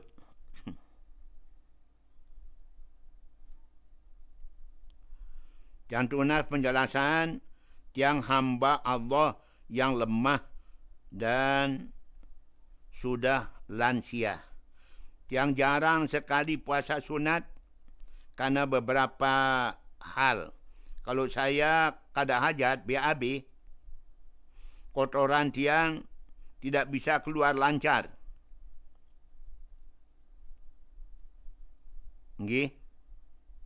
Kecuali dengan masukkan jari tangan. Ibadah apa yang dilakukan untuk mengganti pahala puasa sunat tersebut? Para pendengar, banyak jalan menuju Mekah kata orang. Bukan banyak jalan menuju Roma, tak. Menuju Mekah. Maknanya apa? Dalam kitab disebutkan, apabila seorang tidak bisa melaksanakan puasa, mungkin karena sakit dan sebagainya, atau terlambat bangun sahur, terlambat berniat. Sebetulnya puasa sunat boleh berniat siang hari, pokoknya belum zuhur, boleh kita berniat. Kanjeng Nabi SAW pernah menanya sama Siti Aisyah, ya Aisyah ya Humairah, ada yang kita makan hari ini? Sayang ya Rasulullah, ada yang kita makan hari ini. Kalau gitu saya berniat puasa sunat hari ini. Sudah siang. Atau boleh membatalkan puasa sunat. Nabi SAW tanya, ya Aisyah, ada yang kita makan? Ada ya Rasulullah. Kita dapat hadiah makanan, jajan, haisun dari tetangga. Coba saya lihat. Nabi melihat, ternyata aromanya sungguh menggiurkan. Maka Nabi ingatkan, saya makan haisun ini padahal saya puasa sunat hari ini. Saya batalkan untuk dapat makan jajan haisun. Boleh membatalkan puasa sunat kita. Kalau kita tidak mampu puasa sunat, ada gantinya, kata ulama tasawuf. Apa gantinya? Gantinya adalah jaga lidah Anda. Hari itu jaga lidah Anda daripada ngomong yang tidak-tidak. Caci maki, fitnah, adu domba, gibah dan sebagainya hindarkan. Kita dapat pahala puasa sunat walaupun kita makan minum. Demikian pula kalau kita tidak sempat solat tahajud, kita kelolosan, ketiduran, ada gantinya. Jaga anggota tubuh kita pada berbuat dosa hari itu. Dari mata kita, telinga kita, lidah kita, hidung kita, tangan kita, kaki kita, perut kita pelihara. Maka kita sudah dapat pahala solat tahajud walaupun kita tidak tahajud hari itu, malam itu. Demikian. Okay?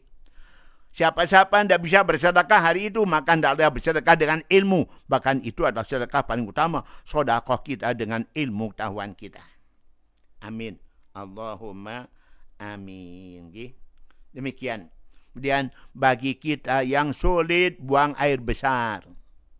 Saya sudah 25 tahun memberi dakwah pengajian di rumah sakit. Kemarin, hari Kamis, kita berdakwah. Kecuali kemarin, Kamis yang duluan, karena kita pergi ke Mataram untuk operasi mata. Katarak mata kita, tinggal sebelah belum.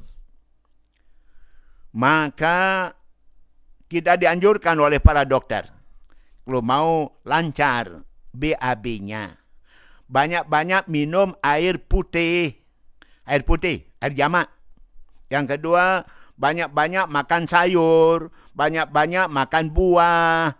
Insya Allah lancar jalannya. Tapi kalau sudah mampet, tidak bisa keluar lagi, boleh kita pergunakan. Saya pakai apa? Sekali-kali agak sulit keluarnya, saya beli aja mikrolak. Dimasukkan jalan bawah. Mikrolak. InsyaAllah dalam tempoh 5 menit yang tidak mau keluar itu keluar dia. Dalam tempoh 5 menit bisa keluar. Bukan saya promosi mikrolak, tapi pengalaman saya. Yang kadang-kadang sulit keluar BAB, beli mikrolak, kemudian kita pakai, masukkan jalan belakang, jalan bawah. Maka insyaAllah dalam tempoh kurang 5 menit sudah keluar apa yang mampet tidak mau keluar itu. Lancar keluarnya. Itu antara lain. Bagi kita yang sulitan BAB. Ada juga obat yang lain. Yang juga dimasukkan jalan bawah. Jalan bawah sana. Sup. Artinya masukkan jalan bawah. Jalan dubur. InsyaAllah lancar keluarnya. Karena itu mengganggu betul. Tidak bisa keluar 2 hari. Kembung perut. Susah. Maka kita pakai obat atau pakai tadi mikrolak. Mudah-mudahan. Amin. Baik. Lanjut. Dari siapa kenangan? Apakah jam 1 malam kita boleh solat tahajud? Tadi di pengajian kita di Abrar, hari Jumat, kita sebut tanyaan ini. Boleh tidak tahajud jam 1 malam? Boleh.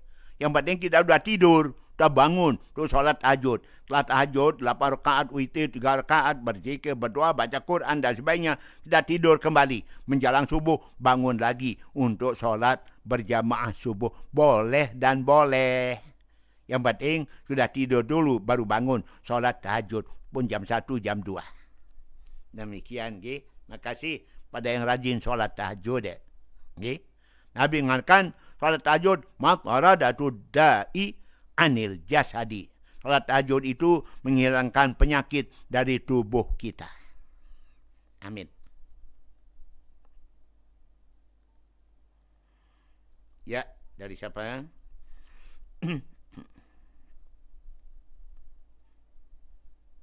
Iya. Dari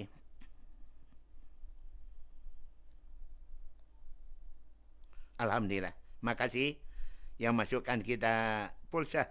Terang Ibu Syafi'i atau Ibu Sumi ni kira-kira. Mudah-mudahan. Makasih. Semoga Allah balas. Dari siapa lagi? Ada pertanyaan belum jawab? Dari hamba Allah. Apa pertanyaannya? Tidak ada. Dari hamba Allah tidak ada pertanyaan. Ya, hamba Allah. Yang namanya hamba artinya orang mau memperhambakan diri pada Allah. Perintah apa saja oleh Allah mau dia laksanakan. Itu namanya hamba. Kalau tidak mau diperintah, namun dilarang, bukan hamba. Tetapi menentang Allah, membangkang pada Allah. Gimana cara mengatasi jika kita mendengar saudara kita sendiri membicarakan yang jelek-jelek tentang ibu kita. Masya Allah. Kemarin tiang cuma diam karena tidak mau memperburuk keadaan situasi. Para pendengar, kalau kita tidak bisa melarangnya, mencegahnya, lebih baik kita tinggalkan tempat itu. Jangan ikut bersama di situ dengan saudara yang sedang memarahi, mencaci maki, menjelek-jelekan ibu kandung sendiri. Betapa durhakanya seorang yang sampai menyakiti ibunya, bapaknya. Ridha fi ridhal walidain, suhtullah fi suhtil. Ridha Allah pada ridha ibu bapa, bencinya Allah, murkanya Allah pada kebencian ibu dan bapa kita. Oleh karena itu maka kita tinggalkan. Jangan ikut ada di sana. Mungkin dia terus mikir kalau kita sudah pergi. Jangan mendengarkannya. Okay? InsyaAllah mudah-mudahan dia mikir dan tidak lagi berbuat nyakiti orang tua. Nabi bersabda, man ahzana walidayhi faqad aqahuma. Siapa-siapa bikin sedih orang tuanya, apalagi mencaci makinya, apalagi mukulnya, bikin sedih orang tua, berarti dia telah durhaka kepada ibunya, bapaknya. Ya Allah. Nabi bersabda, siapa memandang wajah ibu bapaknya, itu salah satu, dengan penuh kasih sayang, Allah tuliskan baginya para ibadah haji dan umrah yang mabrur, yang makbul. Haji umrah yang sunat. Itu besar pahala kita memandang wajah orang tua dengan penuh kasih sayang, kasihan. Apalagi dengan caci maki, sambil marah-marah dan sebagainya. Oh, bukan dapat pahala, justru dapat dosa besar. Auzubillah min dzalika. Demikian, okay? Baik. Tinggal satu.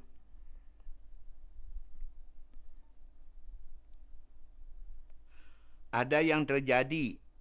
Ada seorang perempuan yang tidak mau menerima nasihat suaminya, nasihat orang tuanya. Okay?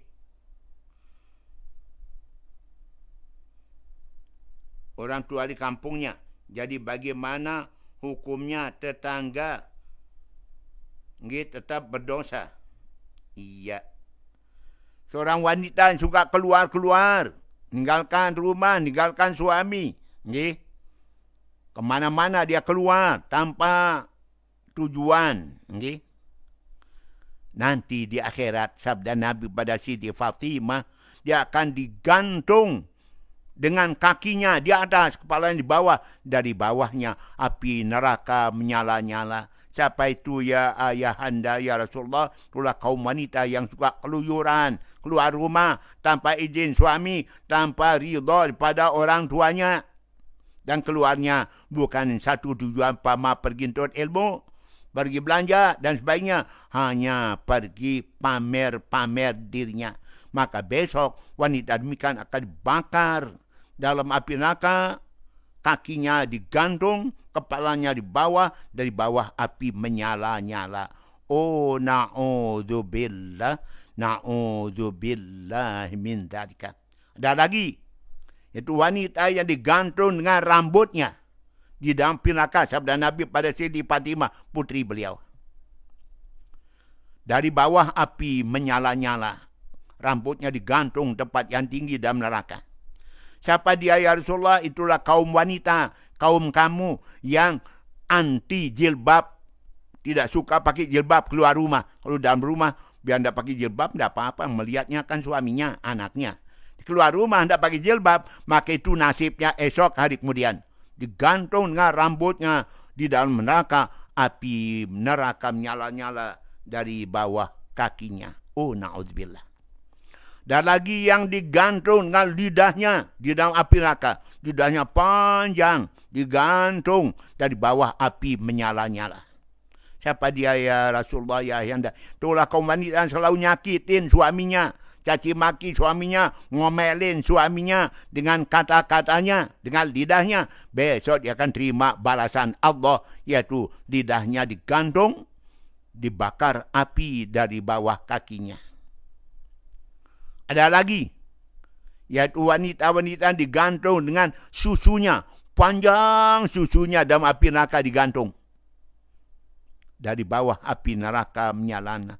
Siapa itu ya ayahanda, sabda Siti Fatimah pada ayahanda Kanjeng Nabi SAW. Nabi menjawab, itulah komunitas yang memberikan izin pada anak orang untuk netek padanya tanpa izin dari suami. Anak orang dia kasih netek tanpa izin pada sang suaminya.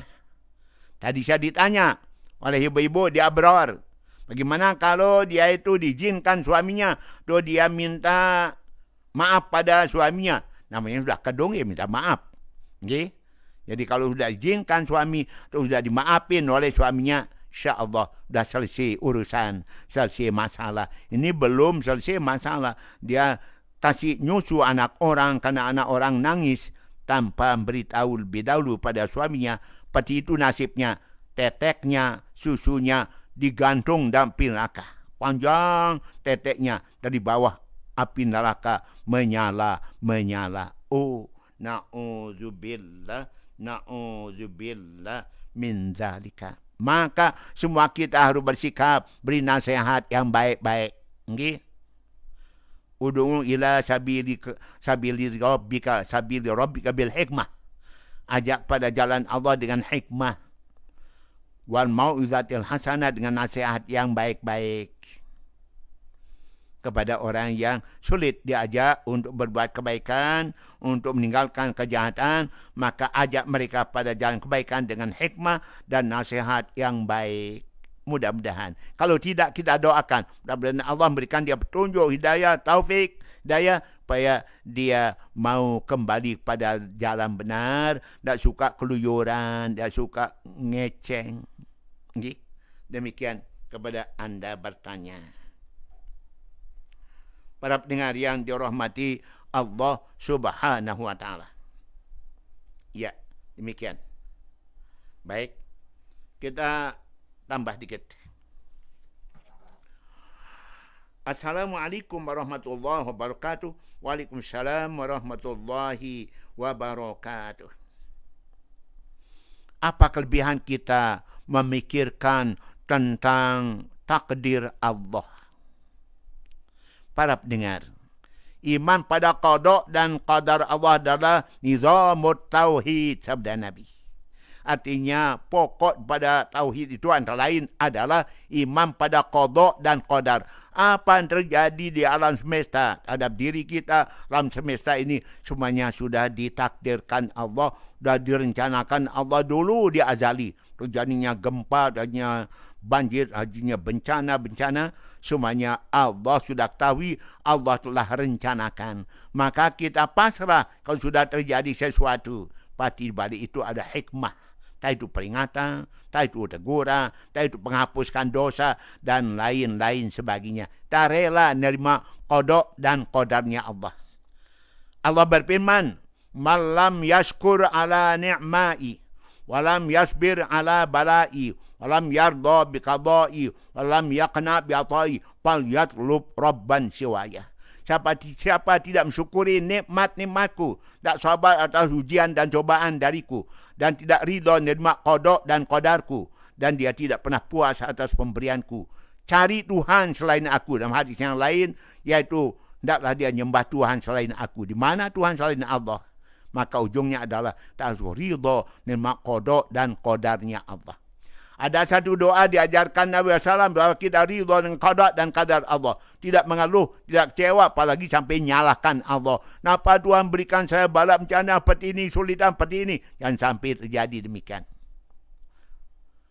Apa doanya? Allah minna nas'aluka as-sihhata wal ifata wal amanah husnal khuluq war ridha bil qadar. Ya Allah, kami mohon padamu kesehatan ya Allah. Wal ifata, dan ketindihan, yang haram dijauhkan, yang halal saja yang diambil. Itu namanya tindih. Wal amanah, kami mohon padamu ya Allah jadi hamba yang amanah, bisa dipercaya, tidak khianat. Husnal khuluq, dan jadi orang yang baik akhlaknya ya Allah. Waridho bil qadar, jadikan kami ya Allah hambamu yang ridho menerima qada dan qadarmu ya Allah. Ini doa bagus untuk diamalkan. Okay?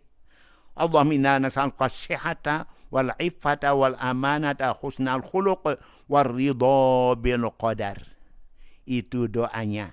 Mohon jadi orang yang ridha menerima qada dan qadarnya Allah Subhanahu wa taala. Ada lagi doa yang suka diajarkan oleh Bapak Tuan Guru Bajang. Apa doa? Doa dari Nabi SAW. Doa itu berbunyi, yaitu Allahumma inna nas'aluka min khairi ma sa'alaka minhu nabiyyuka Muhammadun sallam.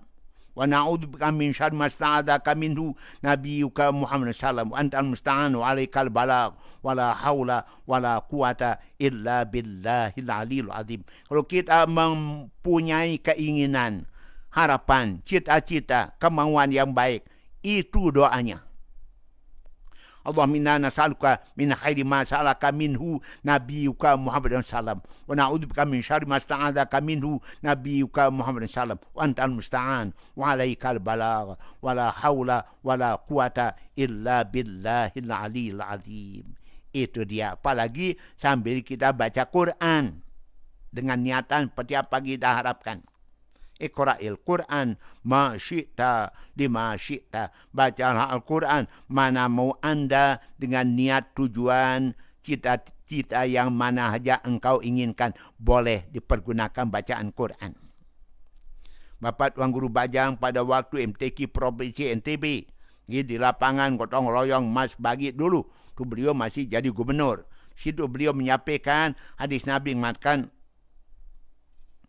man arada an yarkallama ma'allah falyaqra'il Qur'an. Siapa ingin berbicara sama Allah, bicara dengan Allah, maka hendaklah dia suka baca Quran. Orang baca Quran berarti dia sedang berbicara pada Allah Subhanahu wa taala. Amin. Allahumma amin. Itu dia para pendengar. Okay? Baik. Bagaimana hukumnya membaca salawat pada saat khatib sedang membaca khutbah?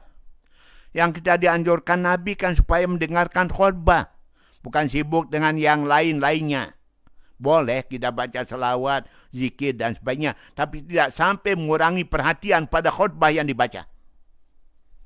Nabi mengatakan, man takallama yaumal jum'ah wal imam yaktubu faqad lago. Siapa bicara di saat khatib baca khutbah, maka sia-sialah Jumatnya. Amal lago fala Jumat. Siapa yang lago berarti tidak ada arti Jumat baginya. Karena itu perhatian kita fokus kepada apa yang disampaikan oleh khatib. Nanti kita banyak baca salawat, nanti kita zikir, nanti kita doa dan sebagainya. Tapi kalau khatib sedang membaca, menyebut nama Nabi, seperti yang disabdakan oleh Nabi SAW, kata khatib, kita boleh sambil sallallahu alaihi wasallam. Boleh demikian. Baik, gimana hukumnya? Kita memberikan mertua kita uang, tapi mertua kita tidak suka sholat. Ya Allah. Nabi ada bersabda, tariku sholat la yu'adu bimaradih. Orang meninggalkan sholat jangan dijenguk kalau dia sakit. Wala yutba'u fi janazati. Dan kita tidak ikut antar mayitnya ke kubur. Gitu bunyinya. La yu'akalu, jangan dikasih makanan, sedekah makanan. La syarabu, jangan dikasih minuman. Ya Allah, kalau sampai seperti itu sikap kita pada orang tidak sembahyang, sungguh rugi orang tidak sembahyang. Okay? Tidak ada orang peduli kepadanya. Karena itu, ayo pada solat. Solat itu adalah kunci segala kebaikan. Kunci rezeki, kunci kasih sayang, kunci segalanya yang baik-baik adalah dari ibadah solat kita. Kunci surga pun juga adalah dari ibadah solat. As-salatu mardatul Rabbi. Solat itu adalah puncak keredaan Allah kepada hambanya. Ridha Allah kalau kita melaksanakan ibadah solat. Yang berikutnya, apakah ada maaf bagi orang selingkuh? Apakah bisa dimaafkan orang selingkuh? Para pendengar, tentu maaf dari keluarganya, bukan dari kita. Tidak ada hubungan keluarga. Ada orang selingkuh, masa kita yang harus memberikan maaf? ya keluarganya, tempat dia minta maaf. Maka kalau dia taubatan nasuha, orang selingkuh itu, maka dimaafkan.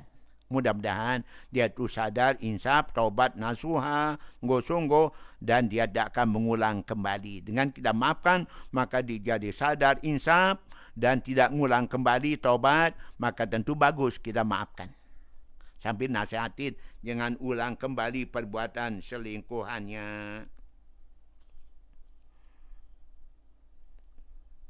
Gimana hukumnya kita berwudu setelah mandi junub? Memang demikian? Apakah bisa kita mandi Bapak berwudu dulu baru mandi junub? Saya kira susah dan sulit. Sebab saat kita mandi, ada hal yang keluar, ada yang kesentuh dan bahkan batal wuduk kita. Tadi dah wudu, baru kita mandi junub. Nanti setelah mandi junub, tanda wuduk kembali. Ada yang keluar, ada yang kesentuh, bahkan batal wuduk kita. Mendingan dah mandi dulu baru kita berwuduk. Yakin tak batal wuduk kita. Bagaimana kalau suami istri sama-sama pendiam? Apakah bisa rumah tangganya harmonis? Rumah tangganya langgeng. Dalam rumah tangga harmonis. Para pendengar di dunia ini kan serba beda. Tidak ada yang serba sama. Semuanya ada beda. Suami sifatnya begini, istri sifatnya demikian.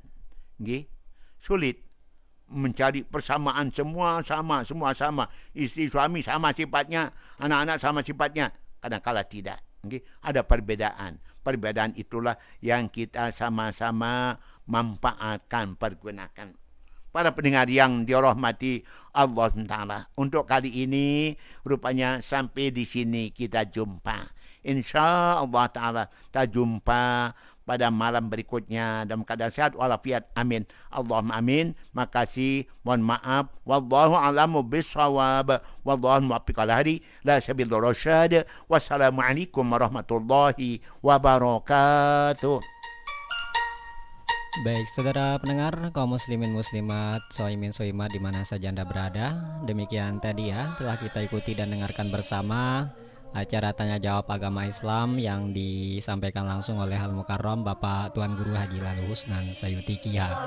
Untuk itu, kami ucapkan terima kasih atas segala perhatian dan mohon maaf atas segala kekurangan. Terima kasih dan sampai jumpa. Wallahul muwaffiq wal hadi.